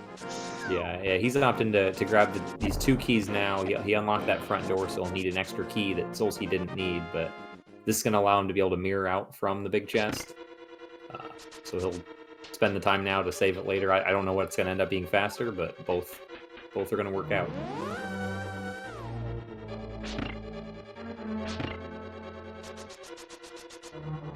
Yeah, and then Solski, meanwhile, just he's got a dungeon that he can clear. Just gonna go ahead and do it. I guess that was the other thing about Maniacal doing that lower Norfair play. You had mentioned Meyer. He could have cleared out Desert though. He did have. Well, I guess he didn't have boost at the time. He didn't have the mirror or the boost. Or didn't the have mirror. Okay. Was in Hype Cave. Yeah, you're right. Never mind. Okay, but now it's a good play. Listen, it's hard to keep track of this. No, I understand. We did see the mirror and the flippers on screen at the same time. All the blue and the Cane of Myrna, and I guess the Master Sword, which is like bluish. Samus was purple. The eggplant was purple. Yeah, confusing game.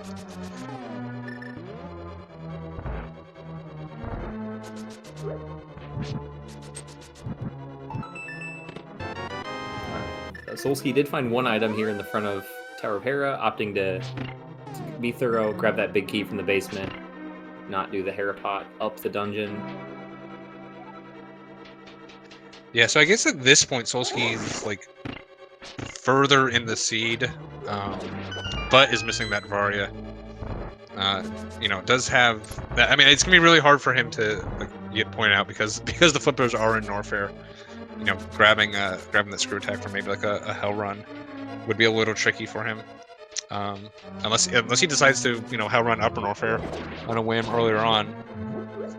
So probably we'll have to find that Varia suit at some point. The other option is finding Plasma, which makes that Hell Run a lot easier as well.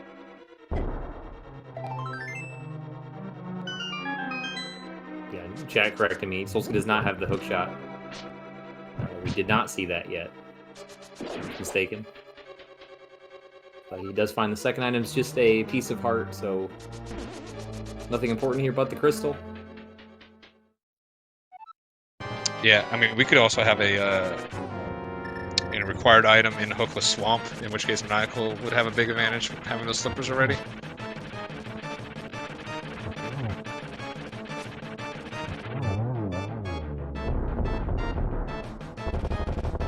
Yeah, if that ends up being the case, it'll probably be a while until we see it, but it certainly could happen. Yeah, but we'll probably see it on Maniacal side before Solski's side, so. Very true.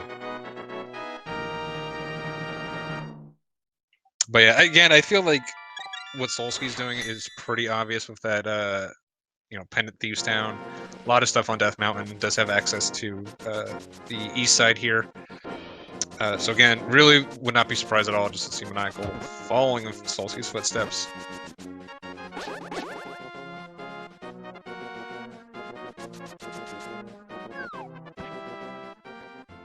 Yeah, it's kind of funny. As much as the seed seemed to open up really quickly, The path is seems pretty obvious immediately after. Yeah, well, I think the big crystal thing layout. was, I think the big thing was Lower Norfair versus Dark World. And just so happened that Maniacal chose Dark World over Lower Norfair at that point. And yeah, then once you're here, yeah, I think it's probably a pretty obvious path what you should take. Maybe you're thinking putting this off to you have nits, do everything at once, but you still don't even have hookshot.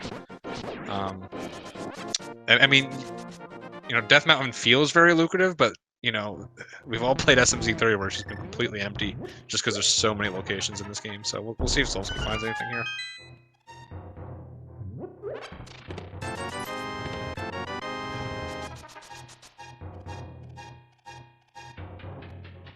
Yeah. Nice job from Maniacal hitting those hammer hits on Helmosaur's mask without even using the sword buffer.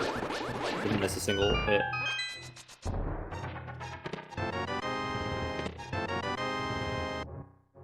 Well, there's that hook shot.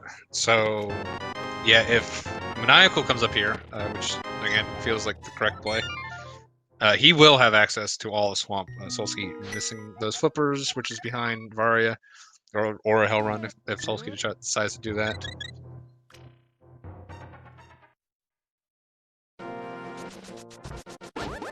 Assume this saving puts the mountains just for the. Oh, no. Let's see there. Spike Cave check. Yeah. Oh, okay. Yeah.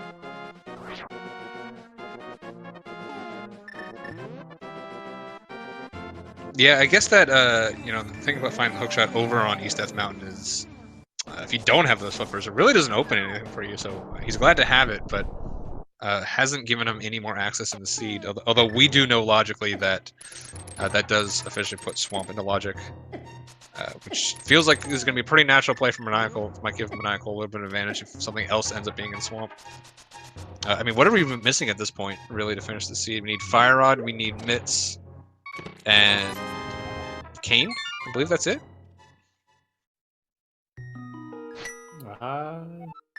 That's what it looks like. That's what I'm seeing. Yeah. Yeah. We have all 3 medallions. I forget where Quake was. Was that also in Norfair? That Maniacal has that third one, Solski doesn't? Yeah, it was at Bubble Mountain. Okay, all right. So yeah, we do have all our medallions, so those aren't going to be an issue. It won't even be an issue for Solski because you know he has 100% get those flippers against Quake at the same time if that ends up being one of the medallions. Haven't seen Back of Escape yet, have we?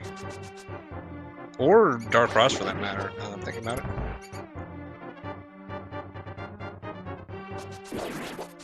Yeah, I think the map was up front. I don't recall where it was.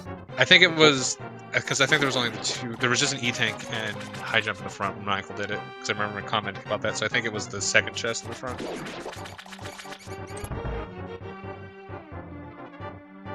Out of all the things I forget in a seed, I can't remember that. Can't believe that's the one thing I remember. But here we are. Okay, there we go. Yeah, so Back to Escape, nothing. Yeah, so you know, Maniacal again is just. I really wouldn't be surprised if he just never finds those high jump boots. But despite not having those, not really getting. I mean, he got boots later in the seed, but he just ended up doing more SM, so he didn't really effectively lose any boots time over Solski.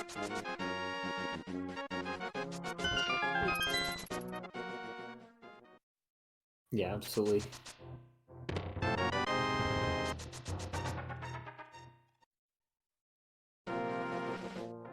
Okay, and one more check. We can officially cross Aga off our list of things that we might ever have to do. Yeah, I think Maniacal checked this earlier. Unless I'm mistaken, I do recall seeing something on here that was not important. Are you thinking of Desert Ledge? Remember we saw something that was red and we couldn't figure out what it was? Yeah, I think Maniacal checked both. And just 10 arrows. Okay, I guess I'll assume you're correct then.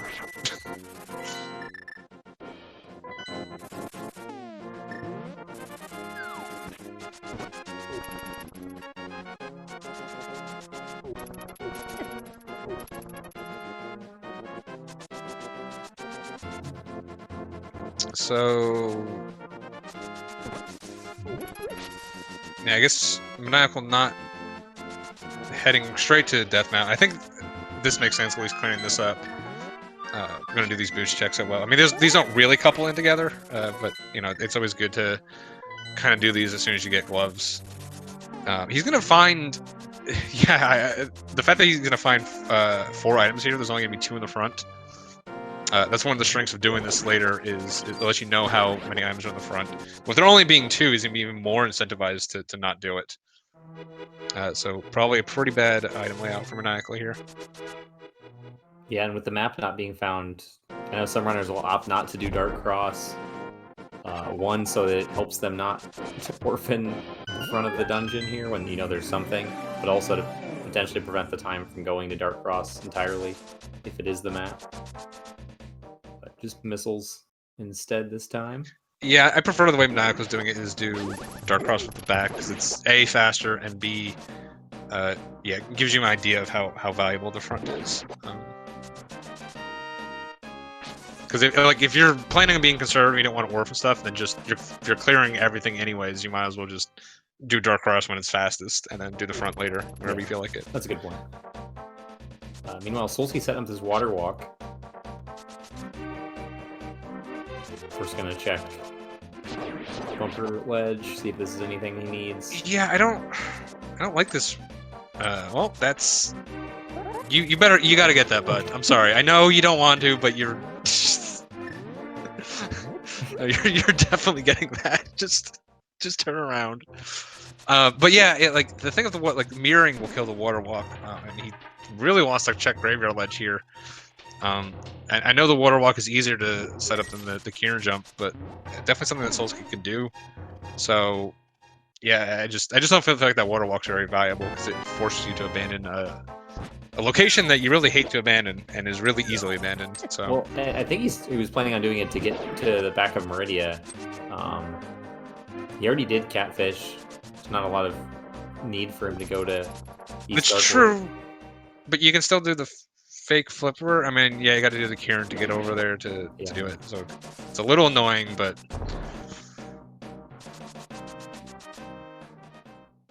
oh, he's just gonna set the whole thing up again. Yeah.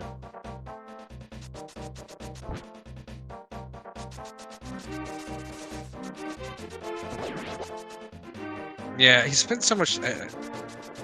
Like it doesn't take that long just to dash up there, even from the portal south of Link's house. So I mean, it certainly is one way, but he's spending a lot of time, and he's abandoning this graveyard ledge check. Yeah, I think once he almost forgot what he was doing. He started. Yeah, I think once he. I think the smart thing would have been once he blew it on getting that sword. Might as well have just checked graveyard ledge and then come all the way back to Skullwoods to set this up. But it would. Well, I guess he doesn't have mitts. Yeah, I don't know. Oh, he could have also checked. He could have done King's Tomb as well. Yeah, that's what I'm saying. I don't really like to delay that setup. Yeah, I think if you're gonna do this, you just suck it up and do the bomb jump. It's annoying, but you know, if you have a decent setup for it, it's not too bad.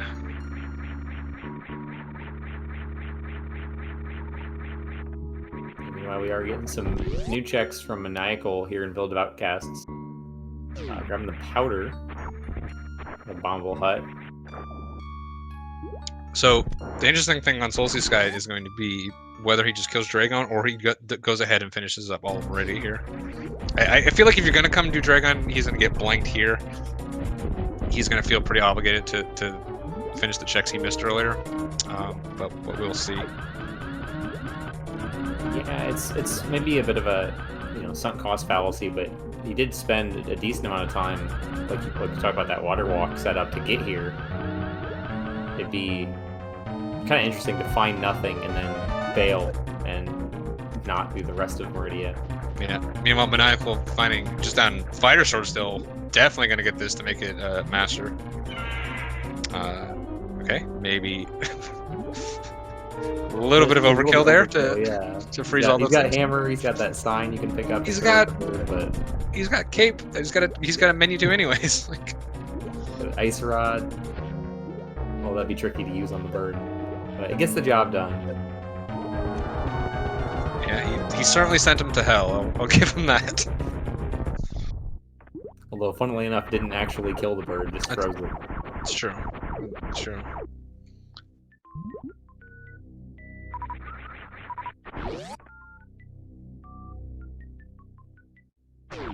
See another quick Dragon fight from Solski. Very well done. Yeah, let's see if Solski's going to get punished for getting kind of greedy here with either of these locations. Obviously, the absolute worst is Mitz in Kingston. That is a completely nasty location for them to be.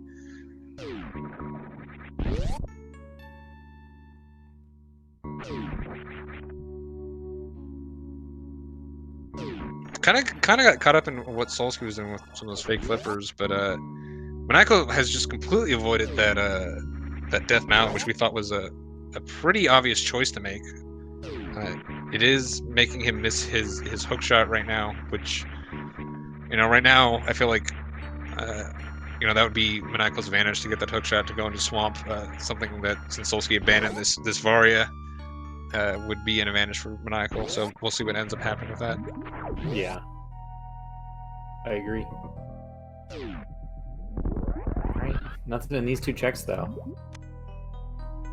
That's good news for Solski if he doesn't end up coming back to this North Dark World area. Yeah, and Solski is going to finish off these Meridia checks.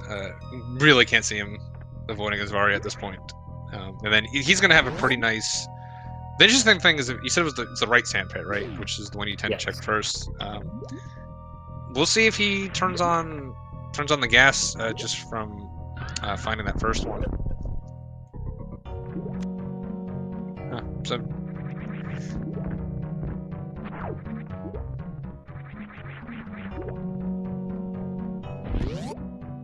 Maniacal gonna immediately get his next sword. Yeah, that's right. That's Hester and Tempered in opposite order from Solski. But nice to have both for sure anyway. I assume King's Tomb ended up being nothing.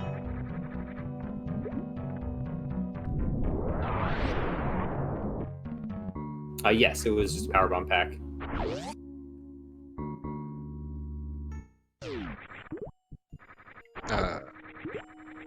Solski? He's going up to Watering Hole area. Oh, is he just gonna reset back if nothing's here? Reset back, yeah. Oh, okay. Interesting. I kind of like this routing because you don't want to... If you find nothing here, you don't want to end up here. He's already done the front of Meridia. You want to end in one of the sand pits that we can get out quickly. Yeah, I've done the thing a couple times where if something's in the sand pit, I'll just go ahead and take it and then go to the bottom. I'll make the save below the tube, and then check here, and then I reset back to the tube, and then I'm already out. Yeah, it's another one of those areas where there's not the fastest way to route it depends on what you want to keep. Yeah, yeah. A few different ways to do it that makes sense. This is definitely one of them. Yeah, and he did... I think he did scout the right sand pit already, didn't he? I don't think he did, no. Okay, I thought he scouted the right sand pit and went up. Maybe what he's doing is he's doing right last. That way he's putting Shack Tool as late as possible, right? Shack Tool and Plasma, potentially. Yeah, because if you do the right, then you're probably going to do Shack Tool at that point, right? So you might as well check left and then do right. And then if still nothing's at right, then you can do Shack Tool, right? Otherwise, if you find something a little bit earlier, you have the option of just going like, well, no, I'm not going to bother. So we'll see if he does Shack Tool or Plasma. I feel like Plasma is unlikely at this point. Yeah, you know, it's still out of logic, of course. Yeah, there is that too. Shack Tool is in logic. I don't think Maniacal did Shack Tool either. He did not.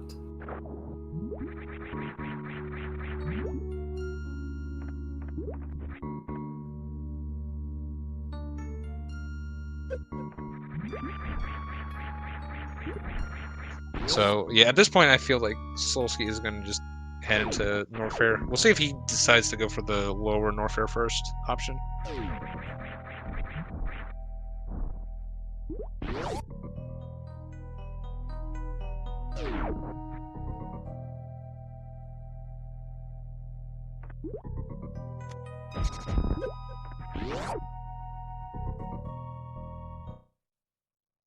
So yeah, once Maniacal ends up finishing this here, we're gonna be all even in the dungeon and boss department. Maniacal just gonna have that basically he's gonna have the flippers and the hook shot in his pocket already, where Solski won't. So yeah, it looks like Maniacal's got a decent lead at this point. Because once he gets that, he's gonna finish this hair. He's gonna get that hook shot soon after. Meanwhile, Solski's got to do most of Norfair at least. He may end up doing lower Norfair, which will give him a boss. But yeah, I think Maniacal's got a little bit of a lead as we speak. Yeah, yeah. It looks like Solski is doing. Is he doing Crocomire first? Yeah, this is. So that's some time that Maniacal already sank. Didn't get anything of value here. Yeah, again with this loadout, I just, you know, and the fact that you have that flute, so you're not too worried about a double dip. Also, it's now yeah, I can say this is true now. Solski can do deserts. I really feel like going right to lower Norfair is the correct call. At least get your desert. For no other reason, get your desert out of the way, right? Yeah, and Meyer is a pendant too, so you might not have to do Meyer even if Mitts are. Oh yeah, that's a good. Yeah, anyway, bad. That's a good point. Yeah, I think. I don't know. I think lower Norfair first is just objectively correct. Excuse me. Yeah, I wasn't. I could see either way, especially in Maniacal's situation with his lack of equipment. Solski with boots guaranteed, boots and mirror. Yeah. Clear of Desert Palace. Yeah, I mean, I think even for Maniacal, I think it would have made sense to do. For Solski, I think because of Desert and the fact he's got everything, it's even more of a clear decision to just go right there. And it just gives you the option, if nothing else, right? If it just puts Croc last, right? It gives you. So if you do all of lower Norfair, do all of upper Norfair, you still found nothing, then you feel pretty comfortable doing Croc, right? Because it's like, well, something has to be here. Here, it's long, and there's just so many other places in Norfair that something could be.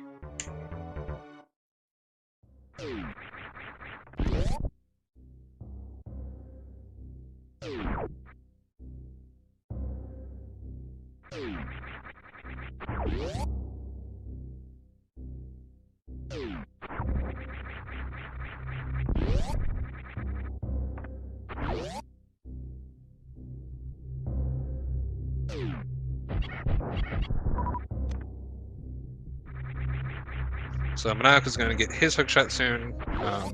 Definitely expect a swamp play to follow that relatively quickly. I mean, we still haven't seen any of Village of Outcasts at an hour and 41 minutes, which is pretty surprising. Solski, or not Solski, Maniacal did check the Village of Outcasts checks. I didn't see. I was watching Solski. Oh, he did. Didn't see if he did the front of Thieves Town, but he did the 3 village proper checks. Did get his magic powder from the brewery. I don't think he turned it in to see what it was, but we did get the powder there. Okay, that's interesting. Yeah.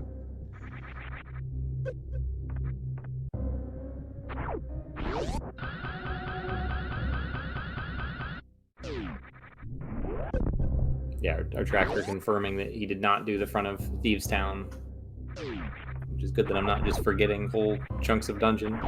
Which okay, I thought you were gonna say of game, because clearly I am, because I didn't even realize he went over there.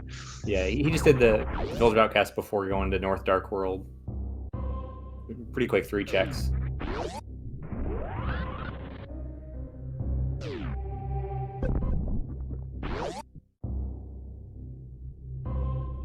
Alright, so Solski doing Crocomire before Lower Norfair, but not the Bubble Mountain area. He'll do that on his way out.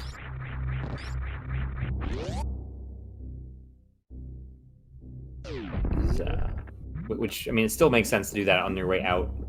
Like you mentioned, Doug, he does have all the equipment he needs for LN, and those are faster on the way out. You're going to pass right by that wave beam area.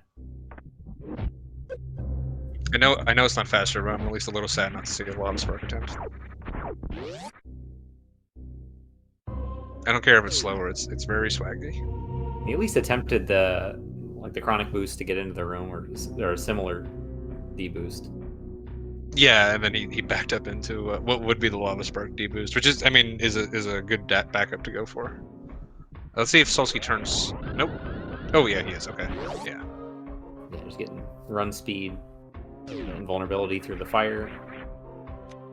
He's going to be doing GT first.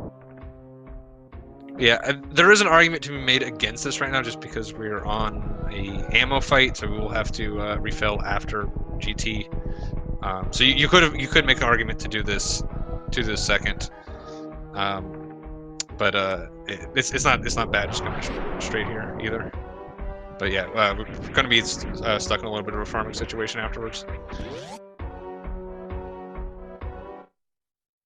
Yeah, and as you mentioned, Maniacal is going straight into Swamp Palace with that hook shot. Definitely makes sense. Feels like the right call for him. Yeah, so if something's here, I think Maniacal will have a pretty strong lead. It's going to be way ahead to this. If something's in Lower Norfair, however, Solski probably will have the lead then, because if something's here, it will probably lead him away from Swamp into wherever that's going to lead to. Especially like something like Mitz or something is in Lower Norfair. Okay, you don't need to go that low, Solski.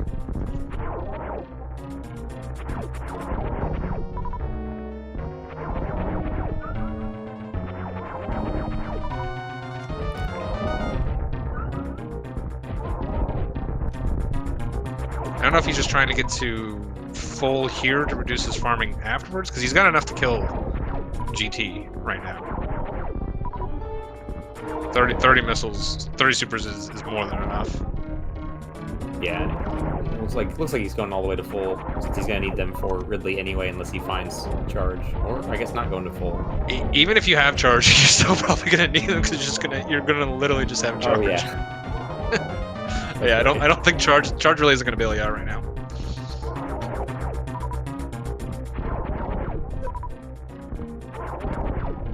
Maniacal is flooding the small key here. He's going to do the diver down strats, do the left side swamp first. He did get the big key already, which is nice for this play. I know you've talked about it before, Duck, and I agree with you that when you have the big key already, you don't have to worry about getting the big key in the back when you do this first, and then have the decision to go back to the big chest, and that can be very awkward. So it makes a lot of sense to do this first, and it's definitely the fastest way to do it here.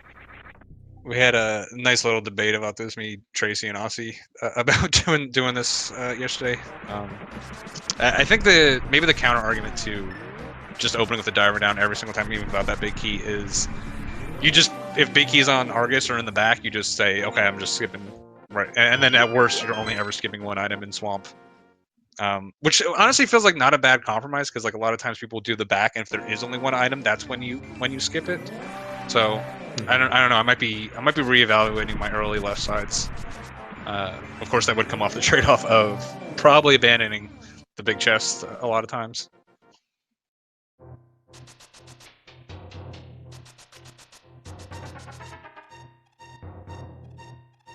Yeah, we do have 2 items, nothing of value, but 2 items on the left side of Swamp.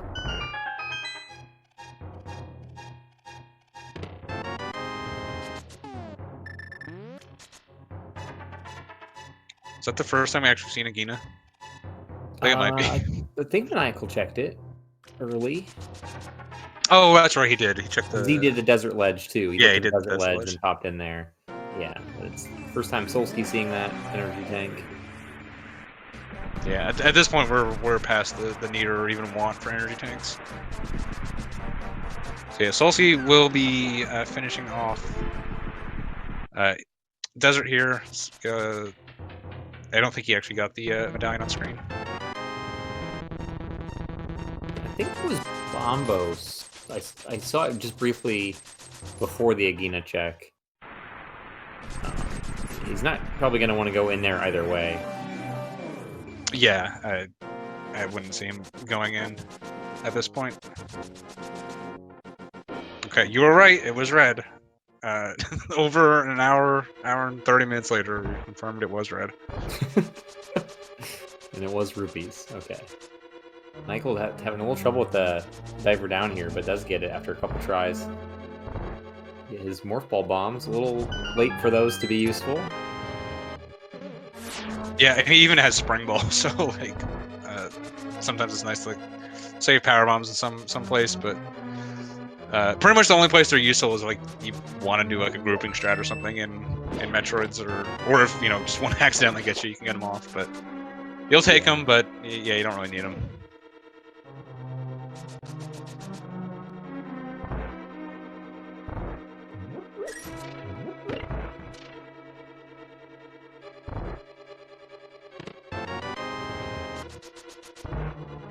A little surprised by the Desert Palace routing from Solski here. He got the big key on the torch and then went right first. I would think he would have went left to the big chest and then right just to make a nice smooth loop. Yeah, there's and then you can just mirror right out. It's a real minor thing. Just has to backtrack across basically one room transition.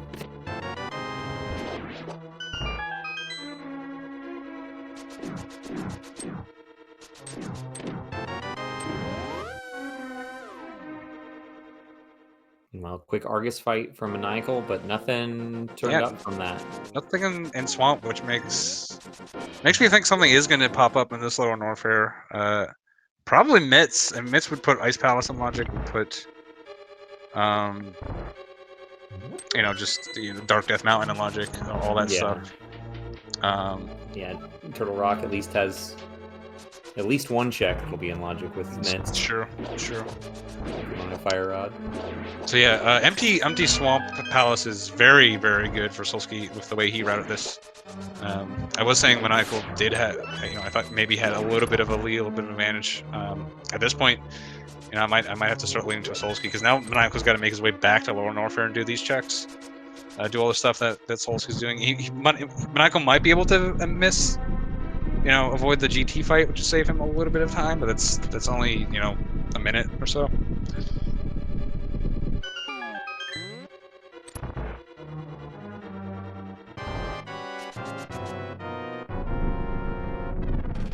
We do still have Skullwoods and Thievestown hanging over our heads too. Those two pendant dungeons we haven't seen any of.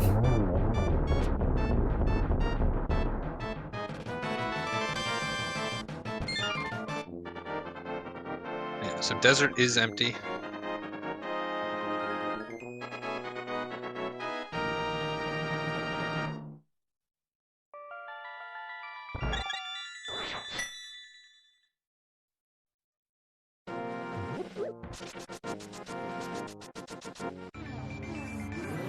Kind of nice seeing on the tracker here, all the runners mostly doing the dungeons from left to right.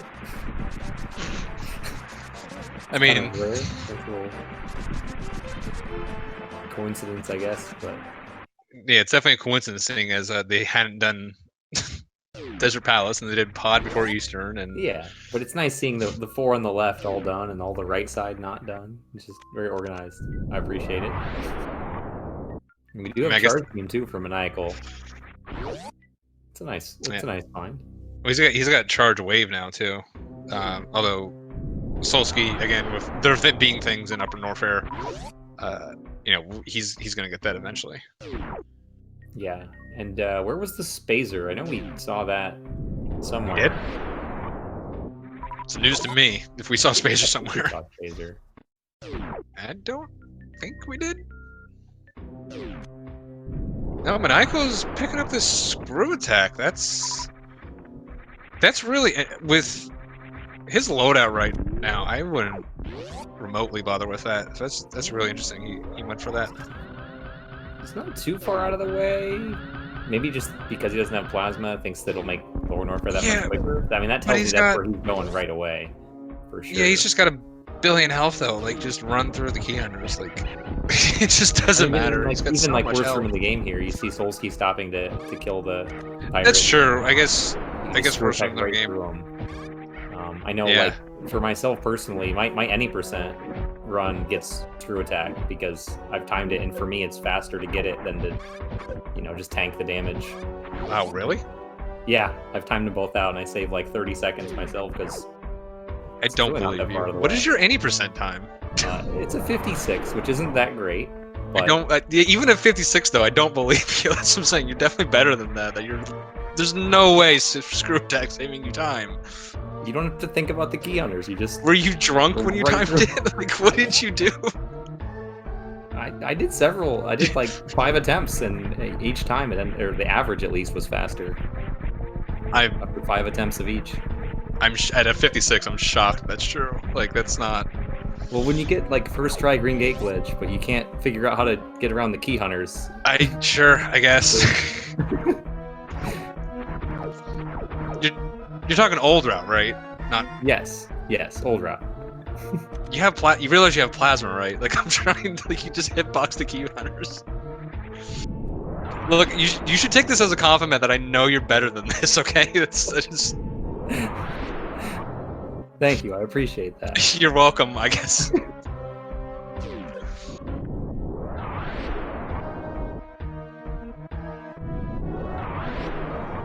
Anyway, Maniacal's got 10 E-tanks, so yeah.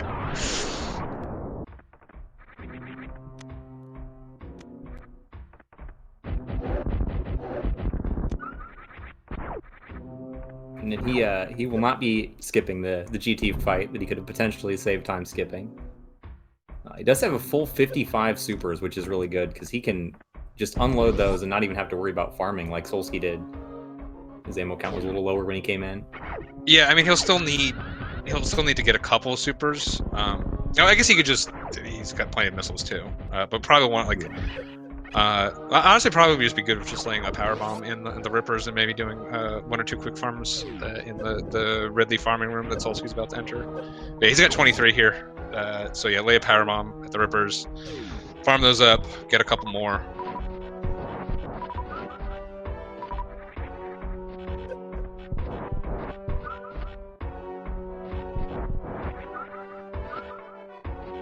I see Solski farming a little bit. Yeah, he wants to get 1 or 2 extra supers just in case he misses a shot.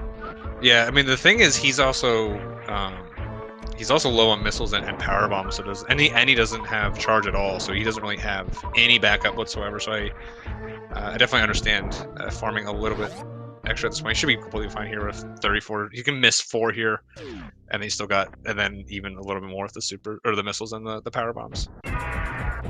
Yeah, and he's even going to open up with probably 6 missiles here. Yeah, it's 6 missiles to start. Yeah, for those of you playing the randomizer, I'd highly recommend getting very comfortable doing it exactly 30 super fight on Ridley. Once you kind of get used to Ridley's AI and can kind of manipulate a little bit to pogos and stuff, really not that hard to do. Well, I mean, it is hard, but you know, it's definitely something that's worth practicing. Yeah. Yeah, it becomes a lot more reliable than some of your fan tune patterns that a little more complicated. Oh yeah, like I mean, if we're just talking like a 30 super Ridley fight versus like fan tune, like fan tune requires like a billion hours of practice. Like, I mean, Ridley requires that much practice too for like, especially for like the 80% Spazer fight. But if you're just talking about like a full 30 super, you know, it's just kind of getting comfortable with patterns. Especially if you have screw attack, you can some of the manipulations are a little bit easier because you can just kind of screw attack right into Ridley and get him to change his AI without any risk of taking damage.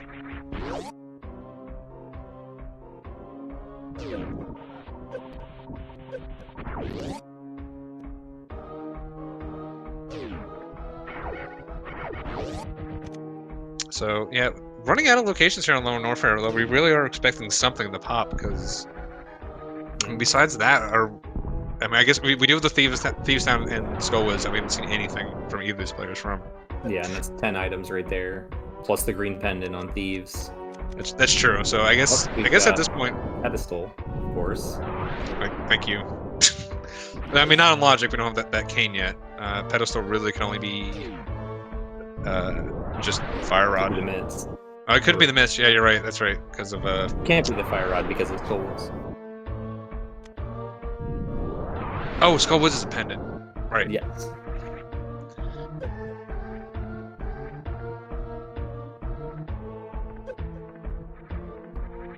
Yeah. So I mean, yeah, Pet is. I've had mitts on Pet and SMZ3 before. Thank God it was a co-op. Like just thank God.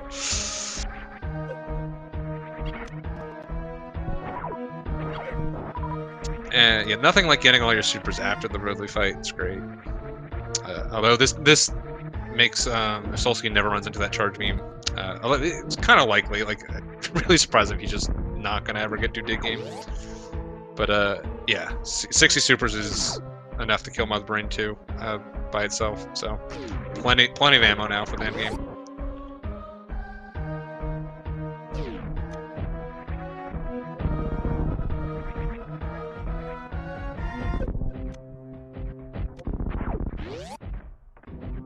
Nothing over here, just one check left on the way out of Lower Norfair.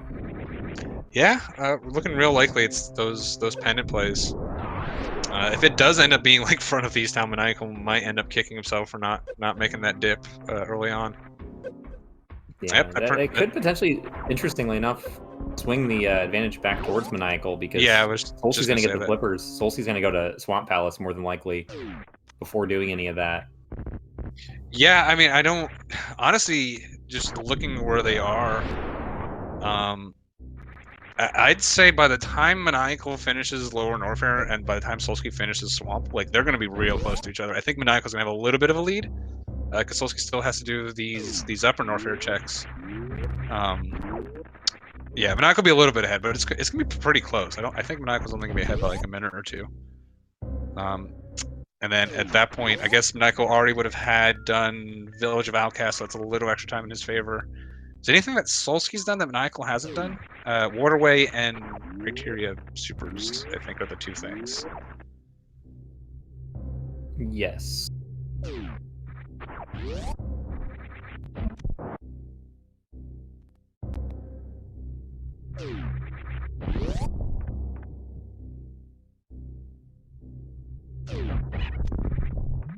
And Spike Cave.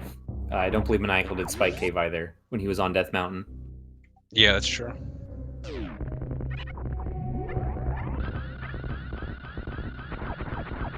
Look at Maniacal saving time here with that screw attack. Doesn't have to lay a power bomb. Oh, almost loses time because of screw attack. God, I would have. Do you know how long it would have been before you heard the end of that? If you fell down there. A little scary, but that was a nice catch. Saved it at the last second.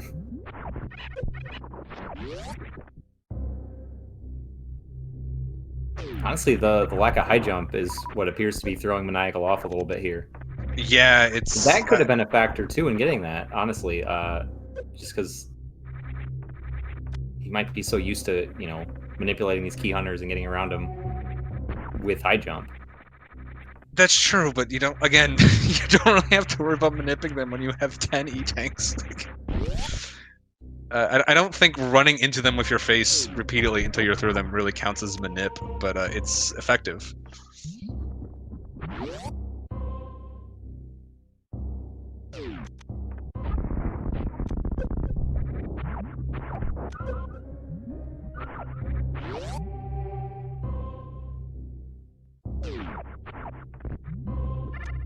Solski did pick up his flippers. Look, he got his Quake medallion as well. So he's on his way out. He's just got Cathedral left. Should be his last check here in Upper Norfair.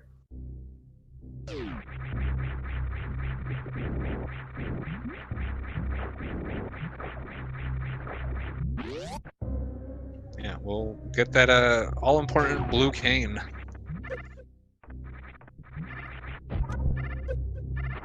It's gotta be annoying. He might think it's red. I was just thinking this. It might. Yeah, you could see he was a little disappointed. But I was just thinking, like, you're looking for the cane of Samaya, right? You see a cane, and it's behind a red tinted lava. So I don't think I've ever actually found a cane there. I guess it is a little bit hard to read whether it's red or blue cane.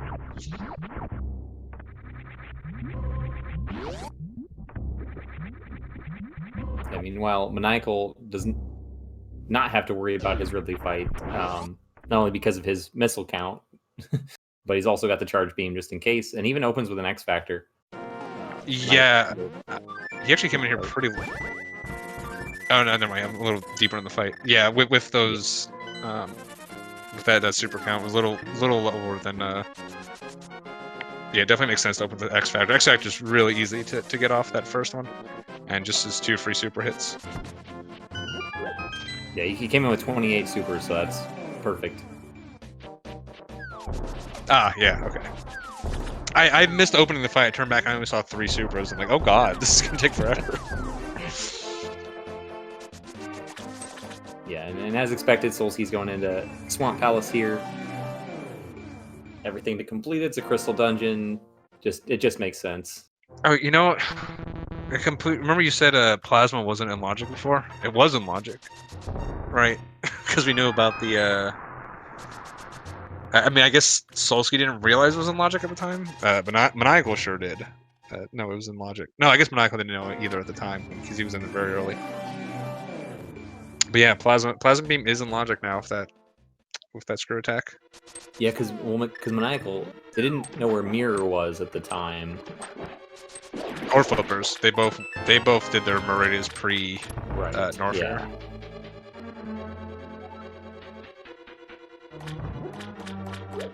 But yeah, Shacktool is in logic, or not Plasma. I mean, Shacktool is in logic too.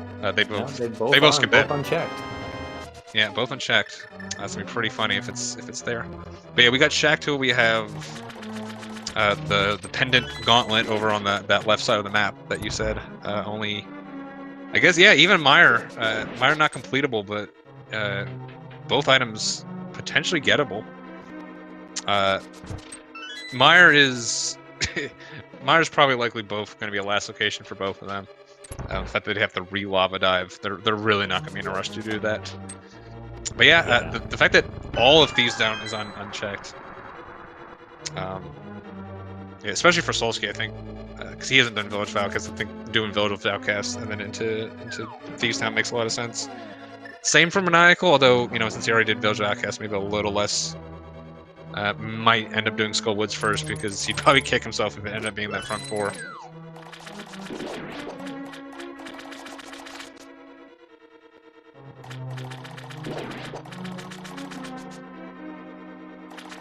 Yeah, I mean, we haven't. When's the last piece of progression we saw? I guess it was the hook shot, right? It was the last thing that. Yeah, I think the last new information was the hook shot that was absolutely hard required. Yeah. Yeah, and at that point, we saw the hook shot. That was when Solski got it, and we knew Maniacal already had Swamp.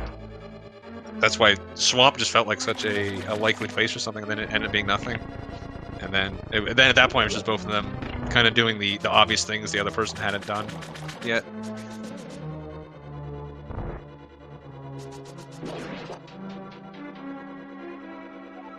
If it is Swamp, I don't think either's going to feel that great about it. Skull is definitely one of those things that it always feels like the other player could have done it any time, especially with its front. So, some players like doing those overroll checks. The fact that both Skull and Thieves Town, they both ended up avoiding it for I think some pretty good reasons. But of course, you don't know your opponent made that same call. Yeah, and Solski was even right there on the overworld screen for Skullwoods doing that water walk setup. Yeah, that's a good point. That's a good point. The funny thing, if it's in either Skull or Thieves Town, both these players are right next to the answer at some point and just didn't pull the trigger. So yeah, I think once it's definitely at a point, no matter where they find the answer, I think they're both not gonna. I don't think either one's gonna feel good about it. You see Maniacal cleaning up one of these locations that Solski did. Yeah, and actually, I said they were gonna be pretty much tied when coming out. Maniacal finishing up the location Solski already has. Solski's about to finish this the Swamp Palace. Did he do left side already? He did not. Solski skipped the left side of Swamp Palace. Okay, so I mean, at this point, he's got. Yeah, he's got so little left. I really feel like he's got to go back in. And you can see he's maybe not the most happy about that. Thinking about his decision he wants to do.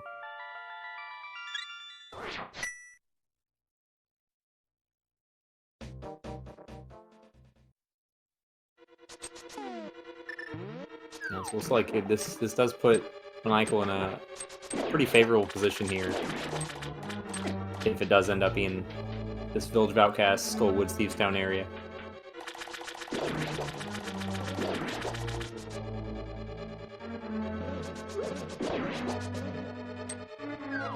He's going to be the first one into this region.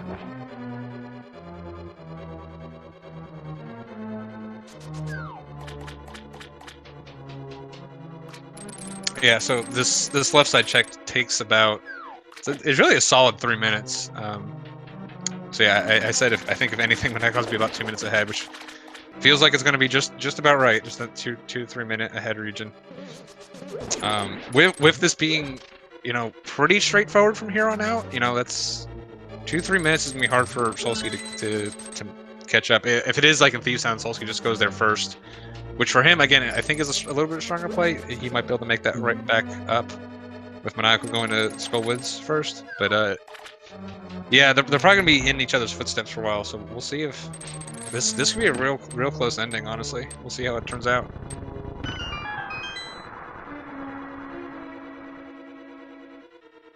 There's the first item out of Skullwoods, just another E-Tank. Probably number 12 or 13 by this point. We've got quite a few. It's number enough, is what it is.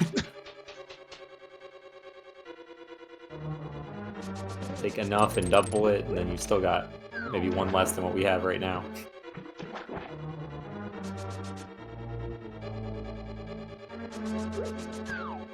Yeah, I think when a player just kind of comes back and does left side like this while someone else is like, you know, checking off location, especially brand new locations, it really shows you how slow these 2 checks really are, and how valuable it really is to skip them, because it just takes forever to get over here.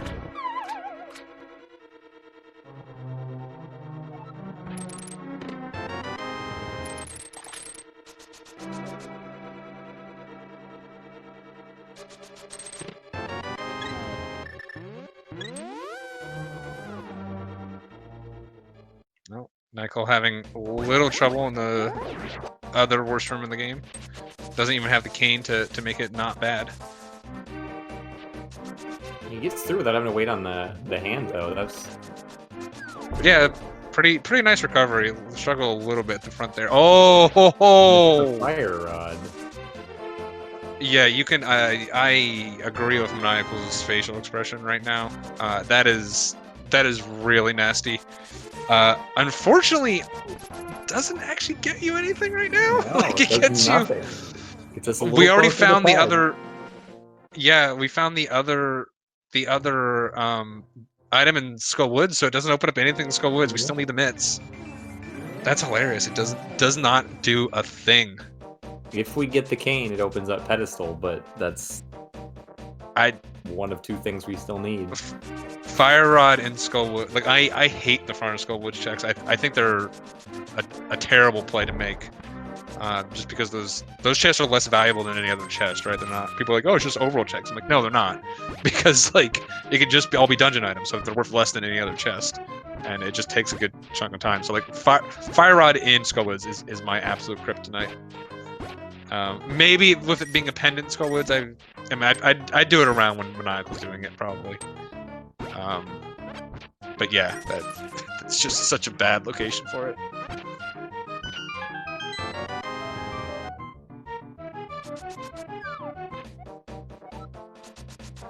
And Solski does pick up his charge beam. So whether or not it gets used, we'll see. Here's the really interesting thing about that Fire Rod. I said Solski going to Thievestown first felt like the stronger play for him because he hadn't done Thievestown yet. At this point, it's looking likely like something is going to be in there, and again, the most likely thing is mitts. He might dodge this Fire Rod. Like if you find mitts there, you're not going to Skullwoods for looking for the Fire Rod. No, you're going to Ice Palace. Yeah, so Crystal. It's red crystal at that. So it opens up Pyramid Fairy as well. I think it's one of those things. Like I think Solski's decisions. I mean, we'll see where he goes right now. I feel like Thievestown just makes more sense. But I think this is one of those stages where it's like I tend to agree with Solski's decisions a little bit more, but it's going to lead him in a very awkward path that I think Maniacal is in the better, definitely in the better spot right now. I mean, what we can tell right now, I mean, Solski kind of has to make this YOLO decision. Yeah, he goes left. Haven't seen anything in Thieves Town yet. I mean, do we have anywhere else it could possibly be besides Thieves Town? Meyer, well, it's in Thieves Town. It's in the attic. Yeah, that is okay. That's terrible for Solski. That is absolutely terrible because yeah, he's gonna find that. He's going to Ice Palace. He's not coming to Skullwoods. I think the one saving grace is there's so little left in the seed that he just might do Ice Palace and then go back into Skullwoods at that point because they just won't have anything else to do. But yeah, that is a very terrible location for Solski. So how many items did we see in Thieves Town? Were you able to count those? Because Maniacal mirrored out immediately without finishing the dungeon, and now he's doing the Smith Chain. That's a really interesting play. I mean, I think him spiking Fire Rod and Mitts at that point, the bail makes sense. Ah, there's Spazer. Okay, I guess we did see Spazer. You're right. Yeah, the bail makes sense, but I'm surprised he's doing overworld checks right now instead of going straight to that crystal dungeon. Yeah, I mean, I guess the argument is you're right here, right? You might as well do this while you're right here, and you just have. But you were literally in Thieves Town. I mean, yeah, but Thieves Town's not a crystal. Ice Palace is a crystal. The argument's whether to do the Smith's Chain or to do Ice Palace, right?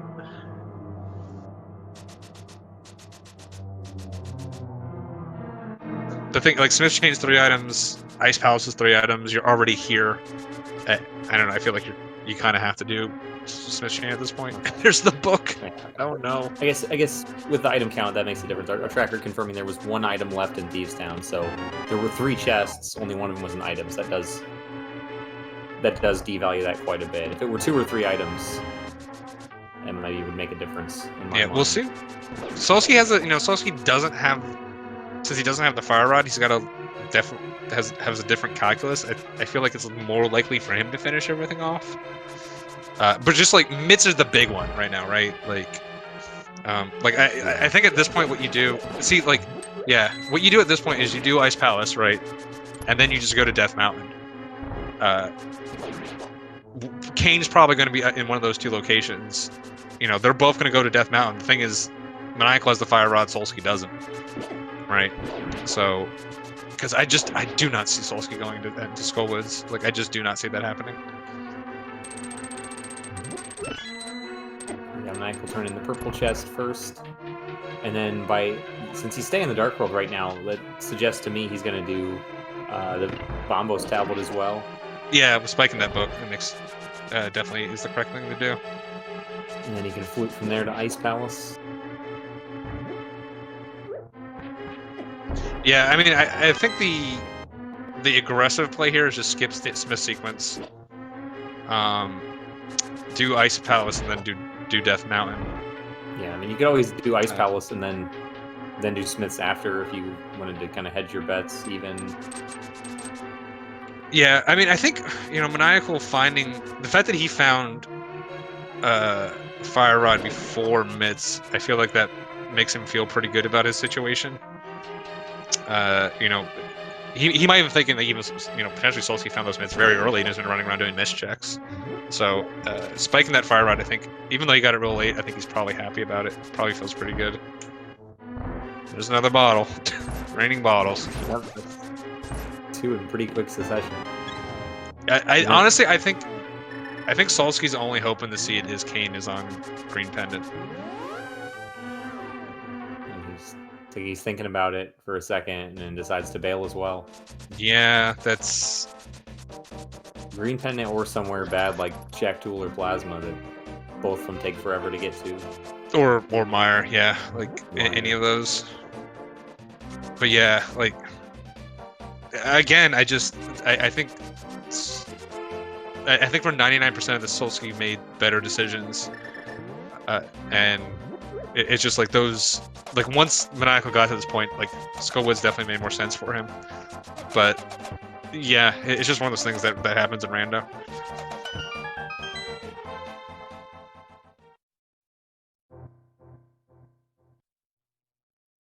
I mean, the fact that you've been hunting for for an item for so long, you still have a fairly valuable item like mitts out there. You know, and then you have two.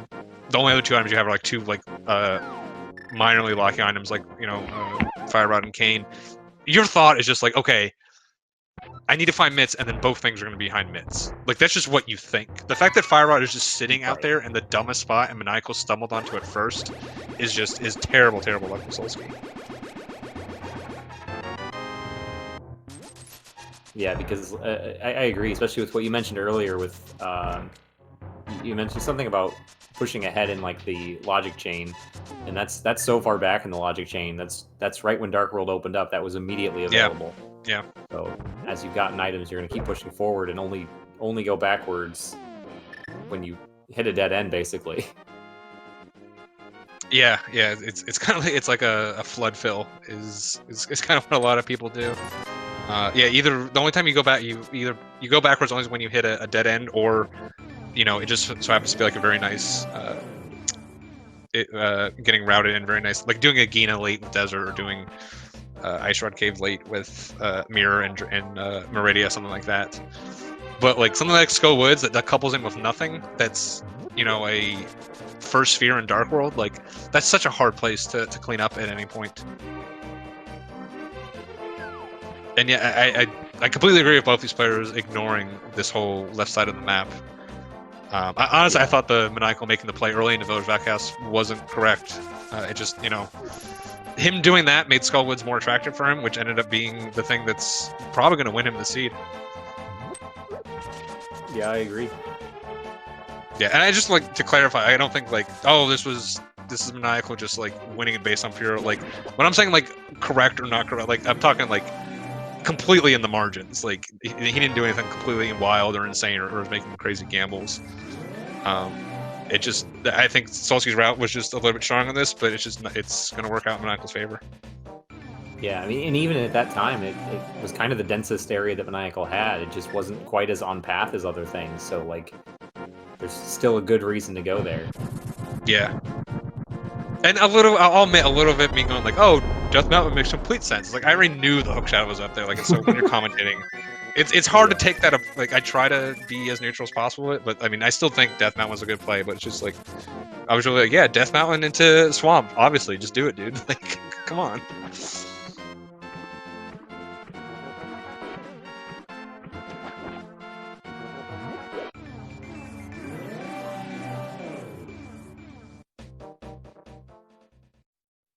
Alright, that's the big key. I think that's just one item we've seen so far here in Ice Palace. Is that 20 rupees up front? So, Solski's hope, right? I mean, you gotta think Kane's either going to be in here or on Death Mountain, right? That just feels like where it's going to be. It's like a 90% chance for it to be one of those two places. If you're rooting for Solski, you're rooting it to not be there. And then it being in Mire. But even if that's the case, like, the thing is, like, Maniacal's gotta, like, for both these players, right, they're going to do Ice Palace, they're gonna go up to Death Mountain. That's gonna, if that blanks out, then they're gonna go back to Mire, right? Yeah. Solski's gotta add Skull Woods into that before he ends up at Mire anyways, right? And Maniacal is purely ahead right now. So, like, there's, yeah, Solski's got I don't even really see a path to victory for him. Like, it'd have to be in Mire, and then he'd have to, like, do that before Death Mountain or something. Like, just things that wouldn't make sense. Yeah, that, or if it's in Mire and Maniacal decides to do Plasma and Shack Duel first. So that's true. That time off. There are two other nasty locations. So it could be like Maniacal goes to Mire, Solski goes to Shack Duel, and it turns out Shack Duel. Pyramid Fairy Front of Escape too is going to be outstanding for Maniacal. That is true. That is true. He could get his high jump boots. Yeah, it'll even up that advantage. So yeah, I mean we're getting to the point as commentators that we have to start making up some pretty bizarre scenarios for Solski to pull this one out. Granted, this seed has been pretty bizarre. But by the way, Ice Palace Bomb Jump is now literally impossible. Icebreaker is a thing. Yeah, I was just gonna say that both of our runners having a little bit more trouble than you would expect for their skill level. Two of them took a couple of tries. I have every time I have to do ice palace bomb, but now I have a little panic attack because it's like. Yeah, I mean, you know, it's something that I feel like memory's just not there anymore, the same way it was like when you did it every single time. Yeah, I mean, I haven't even run NMG in God like a year at this point. I've done a couple runs. None of them are very good.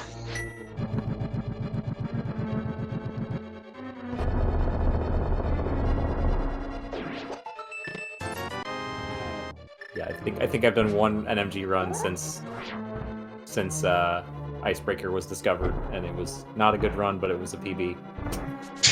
Congrats.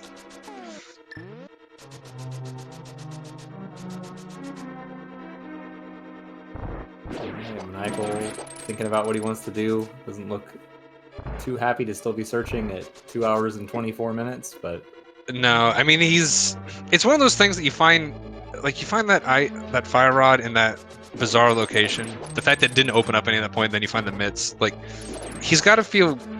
It's hard to feel, no matter like how logically it makes sense. It's hard to feel good when you're at 224 and not in go mode. Like you can go like, yeah, he probably doesn't have that. I'm probably pretty good, right? But it's like, it's 224. Like you're not thinking this is not a good time for these guys whatsoever. Right. Yeah, and even if you're thinking, well, you know, Solski didn't get that early, you think he's got to get it at some point. Did he get it before me? Even if he got it really late. Or did he get it right at the same time because he did all the same things. I mean, maybe. Yeah, I mean, if he got mitts early or something, like I said, like Maniacal, some of Maniacal's route was he got that bow late or everything. Like his route was a lot more like jagged than like Solski's. Having it maybe a little. I mean, I guess Solski had the weird Meridia double dip, but kind of like besides that, I think Maniacal's routing just. I'm saying Solski's routing worked out a little bit better for him this seed. But yeah, just spiking that fire rod.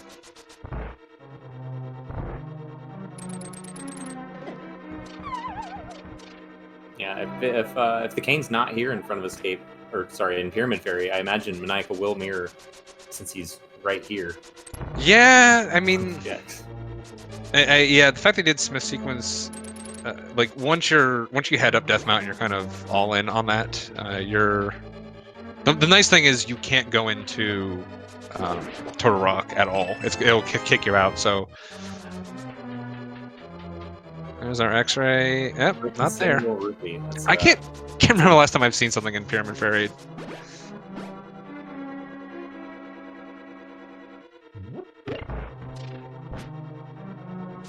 Yeah, Michael's got Uncle still too. Yeah, because he didn't do that to open the seed either. Oh yeah, man! I even. So this is four checks for him. You know, I completely forgot about this. I would have. I'm actually surprised when he didn't do this before Skullwoods and Thieves Town. Now that I think about it. He ended up saving a little bit of time by doing it with Pyramid Fairy, but. Yeah, but I mean, like, still with just item density, it may make sense to do it a little earlier. I agree. Yeah, I mean, I think the fact that really, I mean, at that point, Kane and Fire Rod didn't open up anything. Like, you're always worried about like one of those like items that doesn't lock too much being in an early sphere. You don't get too worried about like mitts being in an early sphere, although it can happen. I've had mitts in like Eastern before, and that was my last location. So, you know, looking in like Thieves Town and Skullwoods made sense, but yeah, still, I think maybe coming here first, especially with those other two items still being out there, you know, could have what ended up happening in Skullwoods where he accidentally found the wrong item first, just as easily could have happened here. And he does get those high jump boots, so that advantage for Solski is now over. Solski with a little trouble on Coldstart since he doesn't have the Fire Rod, the consistent, easy setup that you're used to seeing with it is off, the timing's off, and it's very easy to just mistime your spin on the puffs. Oh, yeah, I'm terrible at the Bombus timing. It's so much harder. And then Half Magic not even helping him out because he doesn't have the Fire Rod to take advantage of it. Okay, now we can make fun of him for getting it. Yeah, so we'll see what Solski does. Like, I'd be shocked I have to think this is Death Mountain play. I'd be shocked to see Skullwoods here. Oh, Pyramid Fairy. Yeah, I mean this also makes sense. I'm sure he'll be happy to get his X-ray. Yeah, especially with Solski needing 2 items, this makes plenty of sense.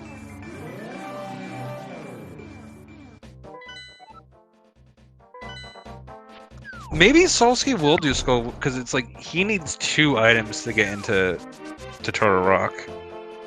That might be his only save grace. But even then, like Maniacal is just he's just ahead. Yeah, like, and it's what 7 items on Death Mountain because they got the book too. So that adds 1 more. Yeah, 2 in items. Yeah, 2 in Super Bunny, 4 in Hookshot Cave, and then Ether.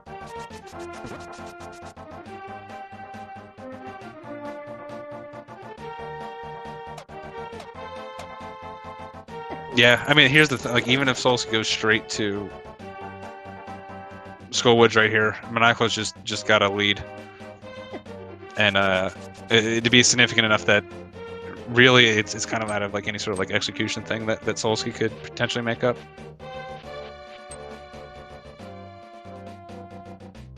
We could potentially see maybe a couple minutes of a swing for Ganon's Tower, big key routing, but it doesn't look like that would be enough, most likely. Yeah, I mean, neither of them are in go. It's just like the seed is just such on a narrow path at this point that like we said, it's just kind of like a flood fill. Like there's really only so many deviations you can make at this point. Yeah. Oh, and Solski still has Graveyard Ledge in King's Tomb. Oh yeah. Maybe that does push him over to the Skullwoods then. Nope, he comes up to Death Mountain. And there it is in Hookshot Cave, the last chest. Yep. That's pretty much the nail in the coffin, especially since Solski's coming up here. He's gonna come up here. He's gonna find his cane, and then he's gonna be confused. I mean, at this point, I feel like he probably will do Skull, especially because he has got Graveyard Legend, King's Tomb. Probably clean those up, but this PR without the Fire Rod first. Oh yeah, you're right. Yeah, you're right. He would. I forgot because I was thinking Maniacal was locked out of Turtle Rock, but Solski's not going to be locked out. Yeah, it's just so bad for him. Yeah, it's even worse. Yeah, the funny thing, if it was the other way around, he'd at least have some hope. Maybe there'll be a second Fire Rod on Ether Tablet. Who knows? The Ultra Rod. Oh, that's a Fire Rod. That'll make his That's like 30 to 40 seconds in terrain right there. That's not nothing, because at this point Maniacal's unlikely to get that. He's not going to mirror for Ether Tablet.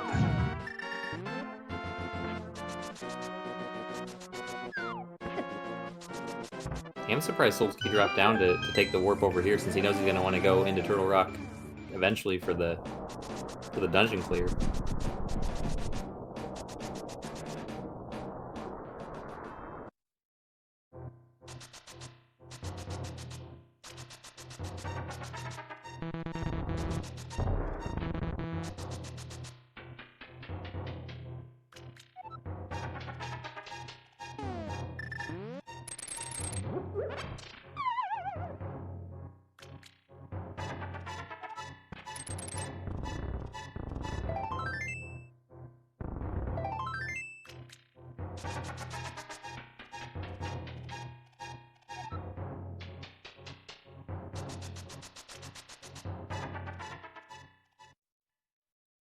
I'm opting for this mirror route. I assume he hasn't done the left side yet.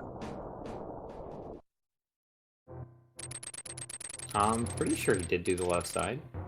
Oh, he did. Yeah, so if you are going to make this mirror play, you want to do right side first before you mirror, and then you do the left side. It's still slower than just doing left to right, and but you have to do that roller room pretty good. And the fact that you need both chests instead of just like one, for which is like the standard NMG strat for, makes it pretty tricky. So yeah, just little PSA there. If you do right side and you mirror, just do left side second. Yeah, and here we're gonna see the dip into Turtle Rock. It does look like Maniacal has 0 keys at this point, so at least this will reject Solski pretty quickly. Still, just Solski just really has no path to victory at this point, unfortunately.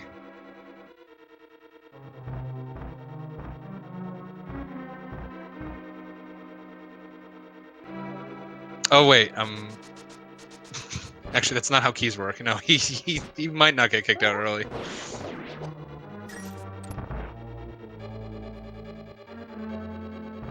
Yeah, there was a small key on the right side, so he will. Oh, okay. I believe so. Oh no, it was 2 items. It was the okay. I'm mistaken. A tracker correcting. Oh well, never mind. Poor Solski. This is the the seed just like kicking Solski when he's down. Unfortunately, like already having. I mean, this is the right call in Solski's shoes. 100% the right call. Yeah. I mean, I can't. Also, like doing Thieves Town when he did it made 100% sense over Thieves Town, and then why would you not chase and them then at not that doing point? full woods afterwards because you Yeah. got missed. Yeah. Like we said, when the seed dries up that much, and you're still looking for like a big item like mitts or like like hookshot or something that locks a good bit of locations. You just think your items are behind it.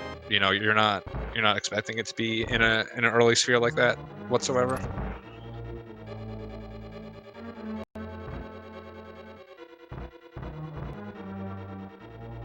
Yeah, we continue to see a trail of small keys, one in the big chest. Yeah.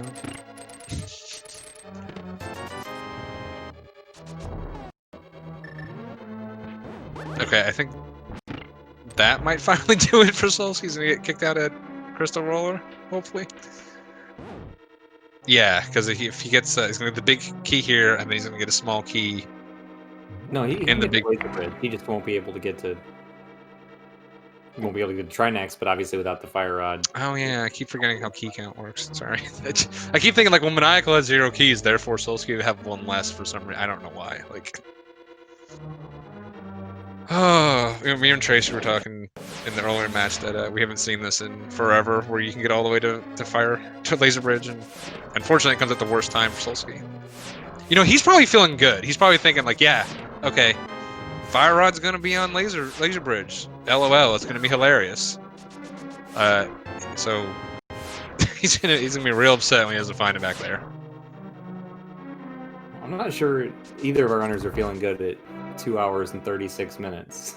Yeah, I mean, I think not in GT yet. I think Maniacal probably feels okay. Like, you never when you're at this time, I don't think you ever feel like confident that you're ahead or anything. But I think the fact that Maniacal found the fire rod before he found the mitts, he probably feels okay. Feels like he's probably still in this thing. When Solski gets to Laser Bridge and comes up with nothing, I think he's gonna feel pretty bad.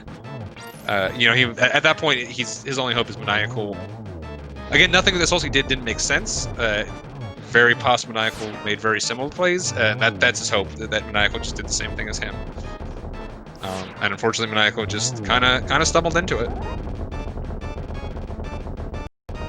You see Solski laughing a little bit as he picks up that small key, like, well, here's Laser Bridge. Yeah, you can tell by that. He's like, it's definitely on Laser Bridge, right? It's gotta be. Where else is it gonna be? What is it, like front of Skull Woods? That'd be dumb. It can't be there. Either way, it's good to see him having a little chuckle, enjoying the seed. I don't know if that's enjoyment. That's an emotion. I'll give you that.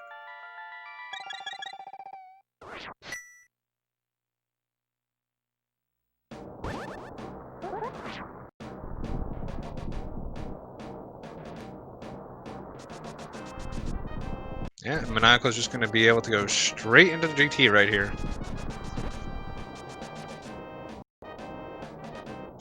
All right, let's all keep an eye on this Schadenfreude cam right here in this the bottom left here.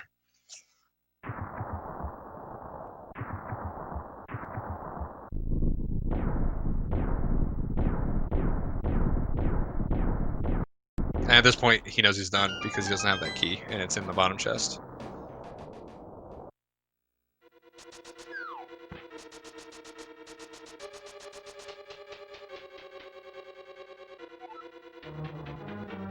A little shake of the head.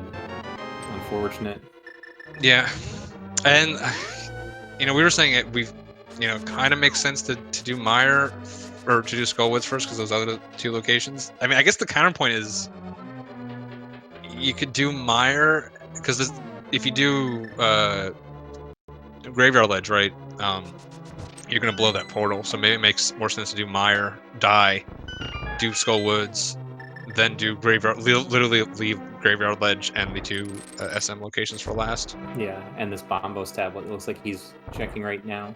Yeah. Well, okay. At least I'm guessing that's where he's going. Yeah, that's a weird choice Maybe because. Oh, Plasma Injectable. He's going to Meridian. Yeah. Okay. I think at this point, because everything's equally bad, you play to keep the portal, right? So I think Meyer, then Skullwoods. Well, I guess save and quit, do King's Tomb, right? Flute to Meyer, die. Do Skullwoods, then you finally give in Mirror, do Graveyard Ledge, right? Just because everything's equally terrible at this point, right? Yeah, either that or you can play to your opponent and think, okay, what of the terrible things I have left is Maniacal least likely to have done? Because I know I'm in bad shape. Yeah, but I don't know, it's... I guess there's reasons to have skipped all of that dumb stuff, right? So, that's what I'm saying. It's just like everything... I think you can find reasons to do or not do anything. Exactly. I'd just play for the portal. Try to preserve that portal as long as possible. Meanwhile, we had a nice quick GT big key in the Stalfos room.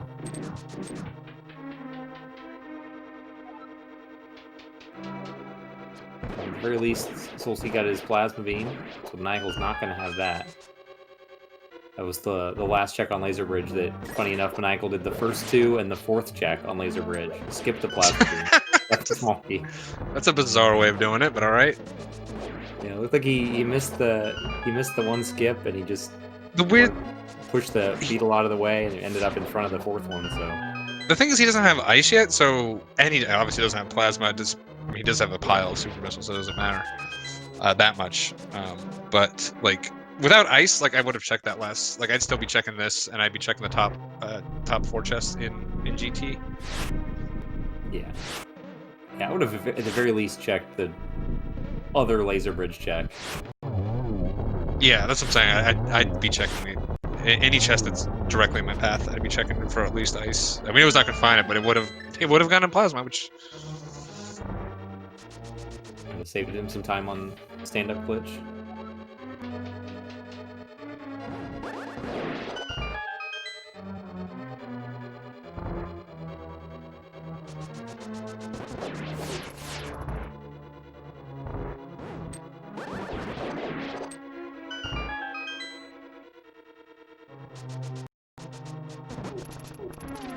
one day some people will start doing bow wizards with silvers to save this menu. I believe in people. Is the lag from the silver arrows like? No, you just do that bad? because you stay on silvers the entire time. You just stay on it through Landmo, right? And then you do bow wiz 1 and 2, and then you just take out fire rod because you still have a full magic bar. The regular random people won't because they're not cool and they use quick swap now, so it doesn't even matter. Honestly, quick swap has made Ganon's Tower so much harder. I mean, we're running out of things to talk about, so I'm just gonna turn this last 10 minutes into a diatribe against quick swap. So everyone buckle in. Yeah, Azure with the good and correct opinions, he's allowed to stay.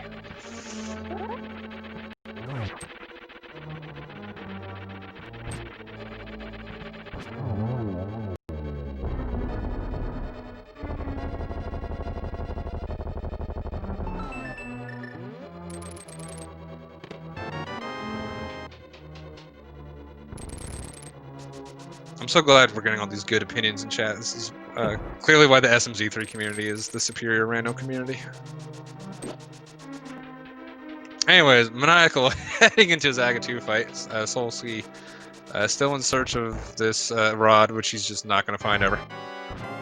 At this point, does he? There's an honest question: does he find before Maniacal finishes? If he's, I mean, I could see the argument to go to Meyer, honestly. At this point, Solski finishes SM. It's a good point. Yeah. He's already here. He's got all the beams. But wow, a 2-cycle from Maniacal, very nicely done. Wow. Yeah. It's a very definitely good, that second one with the spin and the slash to finish up. Yeah, very friendly patterns, but I don't care how friendly your pattern, unless it's 2 patterns of him standing on top of each other.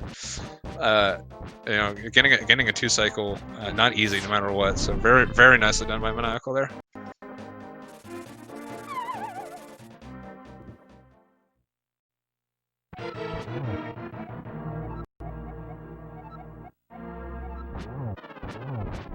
Oh, and Solski. I don't know what he hasn't checked. No, Solski is the one who did these. Maybe he's thinking. Does he think he skipped something? Did he not do? Did he just do Criteria Supers and not do Waterway? That could be correct. Yeah, I just. Okay, he's doing Waterway into Mother Brain. Yeah, I mean, there's sometimes when you're commentating, like you see like Solski head into Criteria Super, so you start looking at Maniacal screen for a little bit, and you just kind of assumed he did all that, and and then you realize he didn't. So.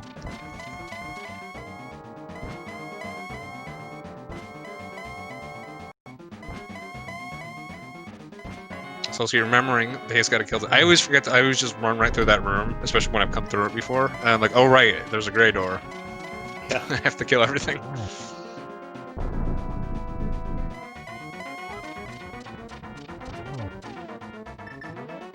He's got a nice, easy Ganon fight here. Silver arrows, tempered sword. Hasn't had any trouble so far, apart from all the teleports. You get a few extra there. Doesn't make it harder, just wastes your time. Yeah, the funny thing about the teleports in... Well, I guess no, it's not... They're not actually normalized in this. I always forget. All the patterns are not normal, just... There's... we ran out of RAM room. There's only so much you can shove into these 2 games. So, yeah, the pattern... So, yeah, bad Ganon patterns or bad Aga patterns can actually make a difference here. But just, you know, the games being so long tends not to be the deciding factor.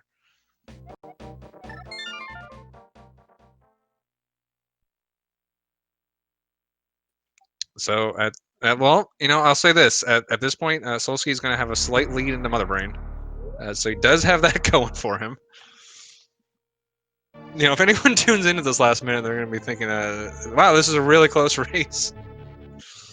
They'd be wrong, unfortunately, but they could at least feel that few moments of excitement.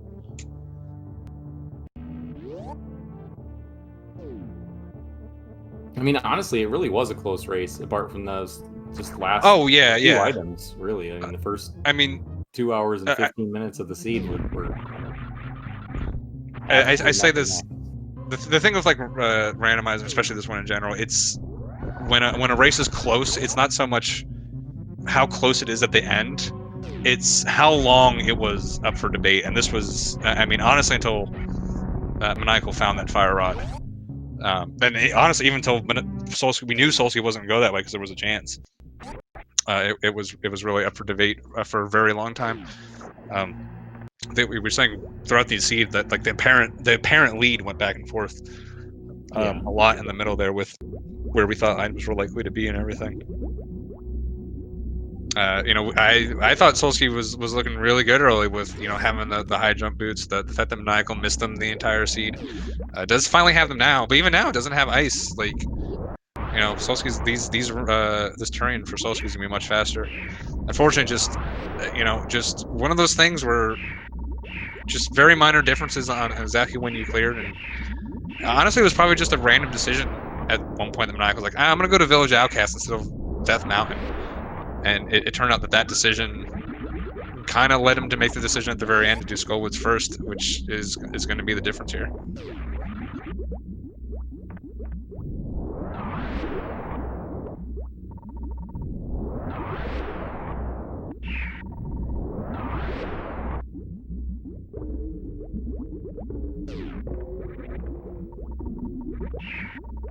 Or at least we can see some nice execution here in terrain. See if Solski gets the baby skip here. Not quite.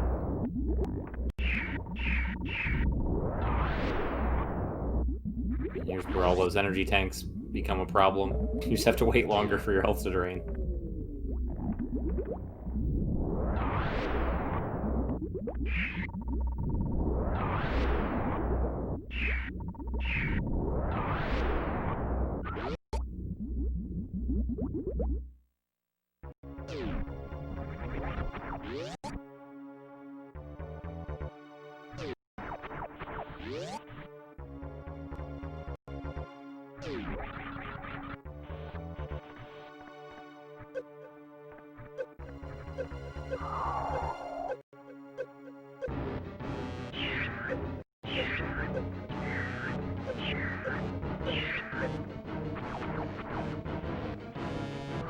Let's see if Maniacal can get that baby skip.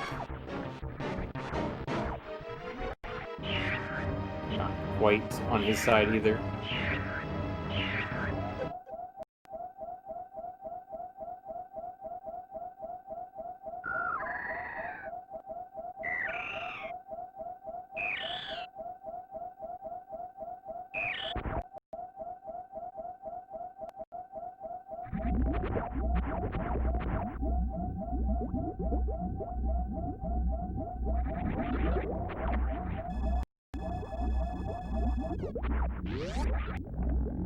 And Solski with a very quick Mother Brain fight in front of him here. 20 shots for this phase. He shouldn't have any trouble doing stand-up glitch as well to push almost all the way through Mother Brain phase 3 as well.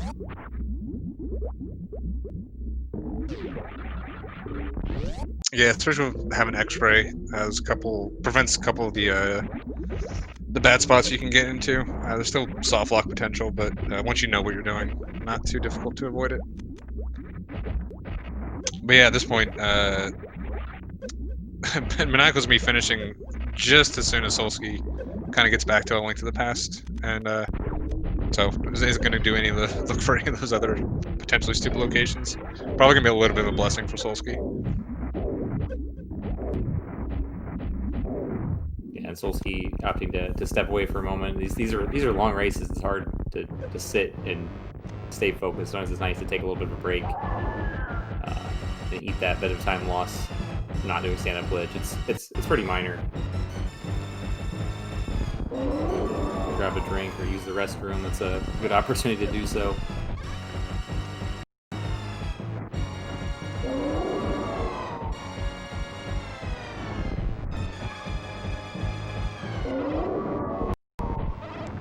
Yeah, funnily enough, somehow Maniacal dodging both plasma and ice, even though they were both kind of on his back. I mean, there was definitely an argument to be made to when he was going to Death Mountain to go up past Ether, which would have gone his ice beam.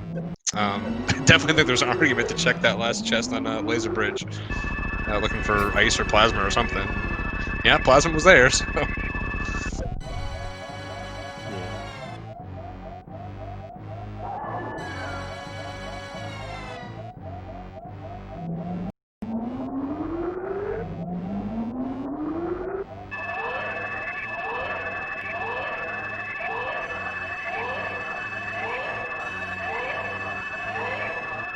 So I believe the winner of this is playing.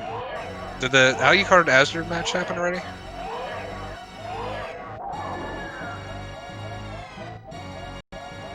Let's bring up this bracket. Yes, that was. Yeah. Okay. Yesterday. Yeah. Yeah. So after this, Maniacal is going to end up playing Azure, and then the other side of the bracket's already Aussie's already advanced to the finals. So the winner of Azure Maniacal will be playing Aussie. We did have the Aussie Azure matchup in the SMZ3 Invitational last month, which was a really good race. It'd be interesting to see Maniacal get there. I know Maniacal definitely in like the top. I mean, anyone who was in that Invitational was good enough to win it and go deep. So it's nice to see Maniacal get pretty deep. Playing Azure. That should be a really good one. And then yeah, the finals will be Aussie versus the winner of that.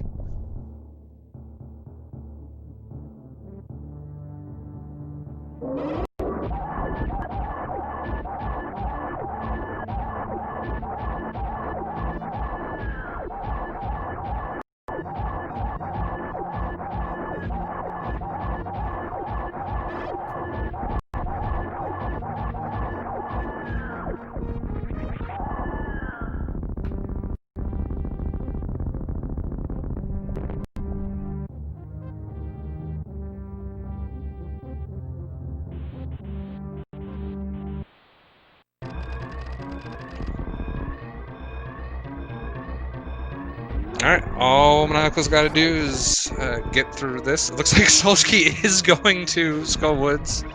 Nope, he takes his mirror out and goes Nope. south. Nope. Yeah, this is the So payback for that fake flipper or the water walk thing.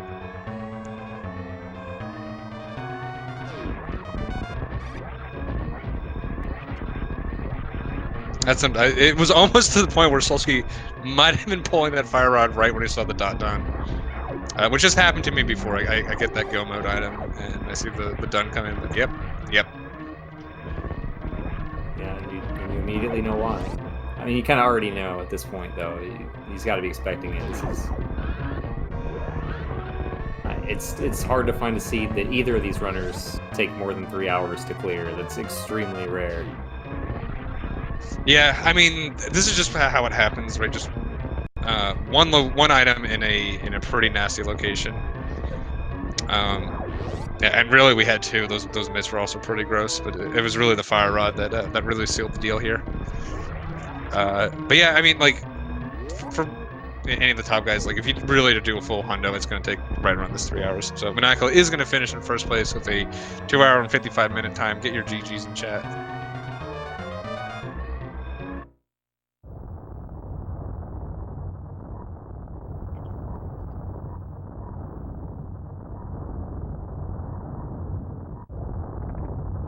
All right, we'll see if they're gonna come in. Hey, I beat him to the Did you? to the call. Hell yeah. Oh, yeah, that's true. You also to be fair, you didn't beat Mother Brain first. I didn't beat Mother Brain first? You did. Oh, okay. I thought you said I didn't. I was gonna be like, hello. That's what I thought I heard. I was like, who's he talking to? Yeah. Yeah, I mean so really this came down to, I mean, you guys played it really similar. It came down to honestly what it came down to is Maniacal did Village of Outcasts before going up to Death Mountain, and he didn't do Thieves Town. So when he was coming to clean that up, he did Skullwood first, spiked the fire rod, and then we were like, that doesn't actually help because it was nothing, and then it was insane. I was like, this is fire rod. This is the thing I didn't expect to find because it doesn't open anything here. Yeah. I will say, because I saw some chatter, at that point the seed became really narrow, just really linear. Maniacal, even if you did go to Skullwood, Solski, Maniacal was like 2 minutes ahead of you.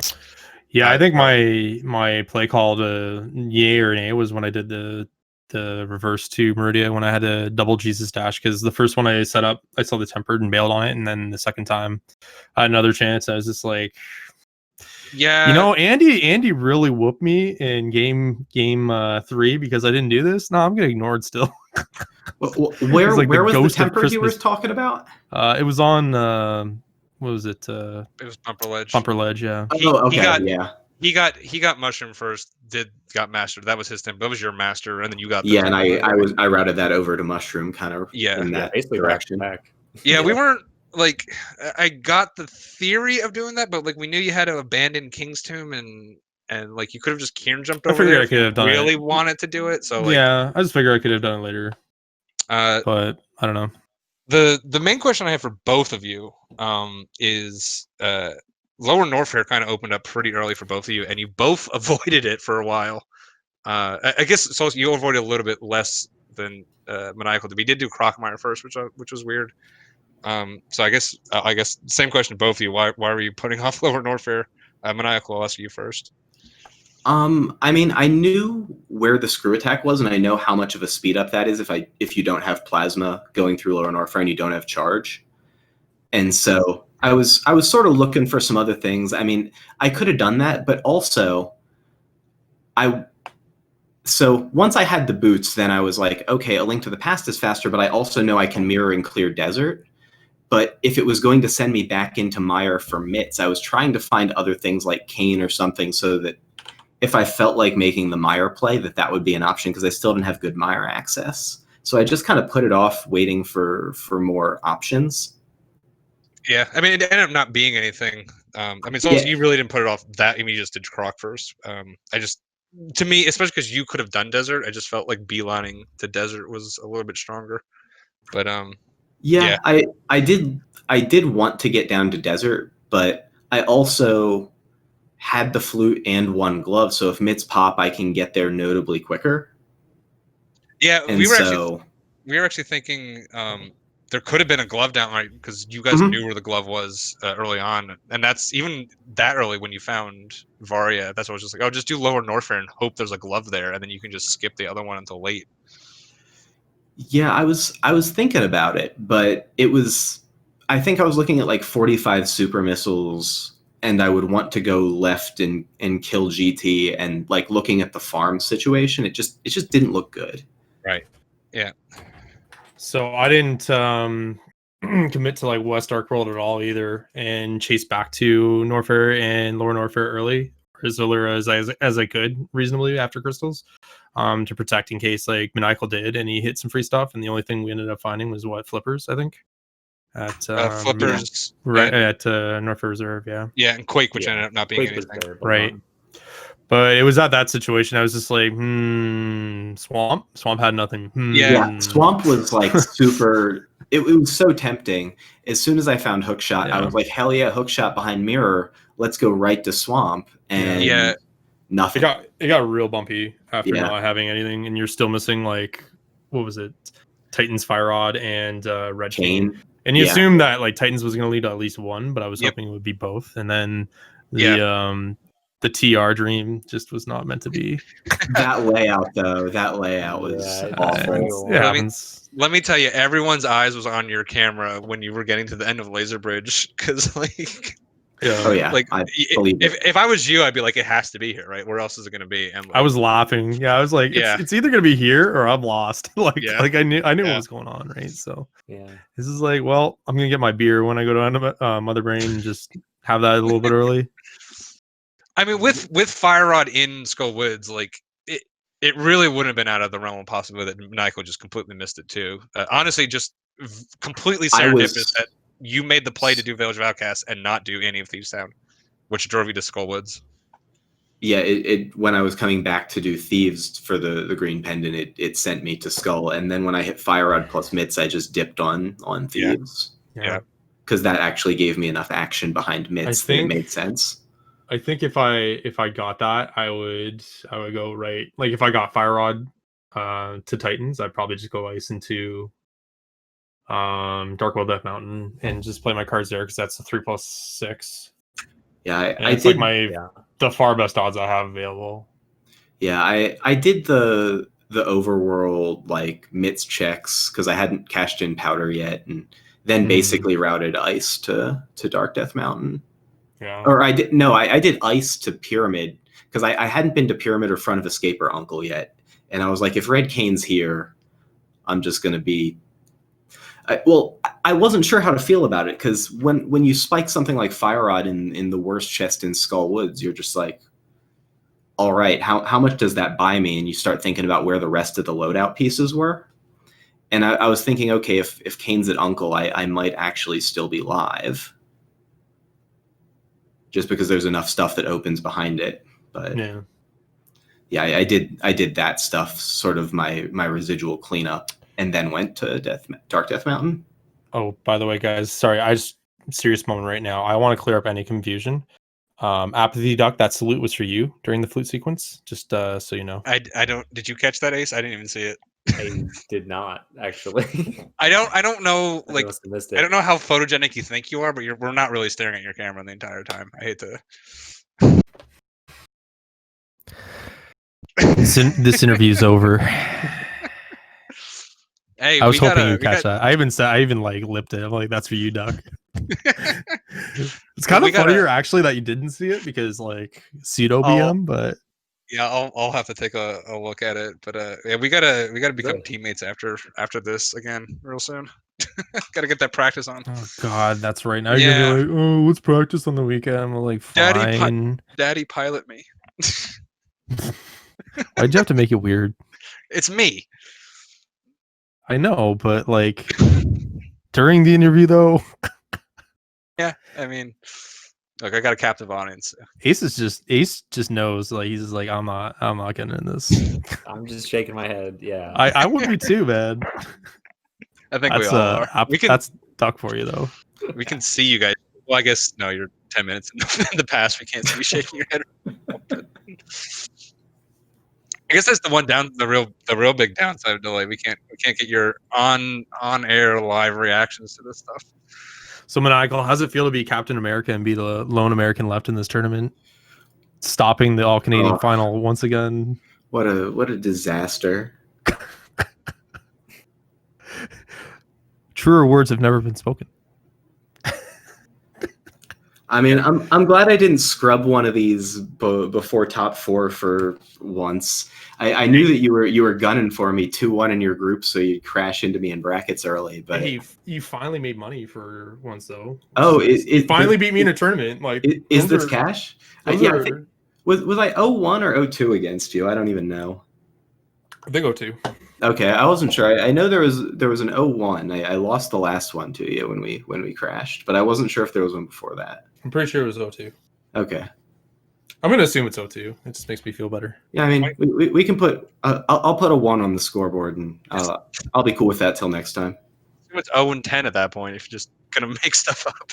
Yeah, whatever. I mean, the game hasn't been around there that long. We haven't had that many tournaments, and I've been his teammate, so that would be like an impossible number. Teammate that you dumped. Hey, he dumped me first. All right, I just moved on. All right. He was like, it was like the relationship where you're unsure and then you break up and then you're like 5 minutes later, you're like, what did I just do? And you're like ringing me up and I'm already like, yeah, sorry, I got a date next Tuesday. No, I think we'll probably run it back at some point. Yeah. Depending on how long these team events go and how we could negotiate a trade. I mean, but I feel like there's just a handful of people that play this game that I would just be happy to team with, any of them, really. There's a bunch of fun folks. So shout outs to the SMZ3 community just being a pretty fun crowd. I'm just looking forward to the Discord call next year when Maniacal just asks Solski why he can't quit him. Trying to get the team back together. Well, big shout outs to Error too. My opponent last match, it was like a 3-minute difference. It was like less than 3 minutes, so could have very well been him versus you today. So community's growing a little bit, which is nice.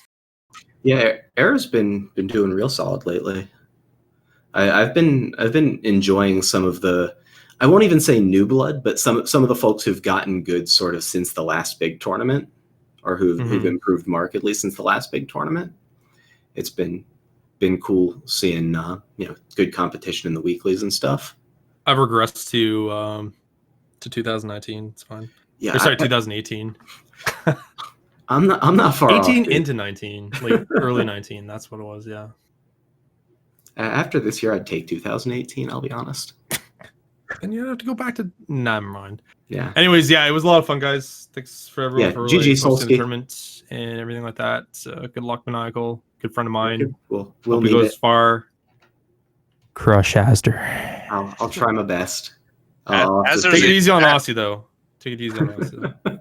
Yeah, I'll coast a little there. Yeah. Azzer is in chat if you want to throw some smack talk down. You did get the Aussie Maniacal, so. Sorry? I said if you want to talk any smack talk to Azzer, Aussie did lay the burn down on you this morning on the restream. So Yeah, if sadly. you have any strong words? No, I'll just try and play my best and see how it shakes out. You're American left. You've got to be like loud and angry. Like, what are you doing? He's trying to. You're already That's letting you, dude. Like, you're loud and angry. You're already letting the country down. He's camouflaging, trying to blend in, be polite. Yeah, I'm just a friendly guy. I belong here. Whatever.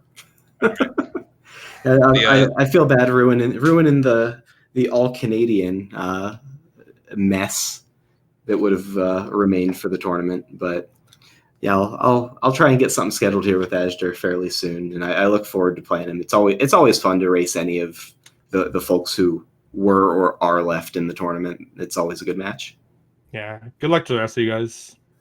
Yeah, It's gonna thank be you. a fun remaining couple of matches to watch. So have fun, guys. Yeah, and enjoy the free time on the weekend. I know we sort of had that as I the big will. prize. I was looking forward to getting some extra work done, but I'll play some more SMZ3 too. Secretly a blessed result. I get a weekend now. It's kind of nice. I know you're looking for one too, so Yeah, we'll see if Whoops. Azure can deliver me to my weekend. But yeah, thanks No, Ace, that thanks Azure. Duck for the commentary. Appreciate it. Yeah, it was a fun one. It was a good match. It ended up not being too close to the end, but like we said, it was. They apparently was going back and forth the entire time. The entire match. That was a really good one. Yeah, that was the seed. It was gonna. I think it was That's- gonna be a blowout. That's how these that point, SMZ3 races go. Is they're good for like 2 to 2.5 hours, and then someone pulls away, or It- they just the way start this one insane. went, yeah, but some Yeah. they won't. But this one was Sometimes definitely sometimes they break very similarly, and then you end up with a close race. But like the Like, final time does not belie the quality of the race.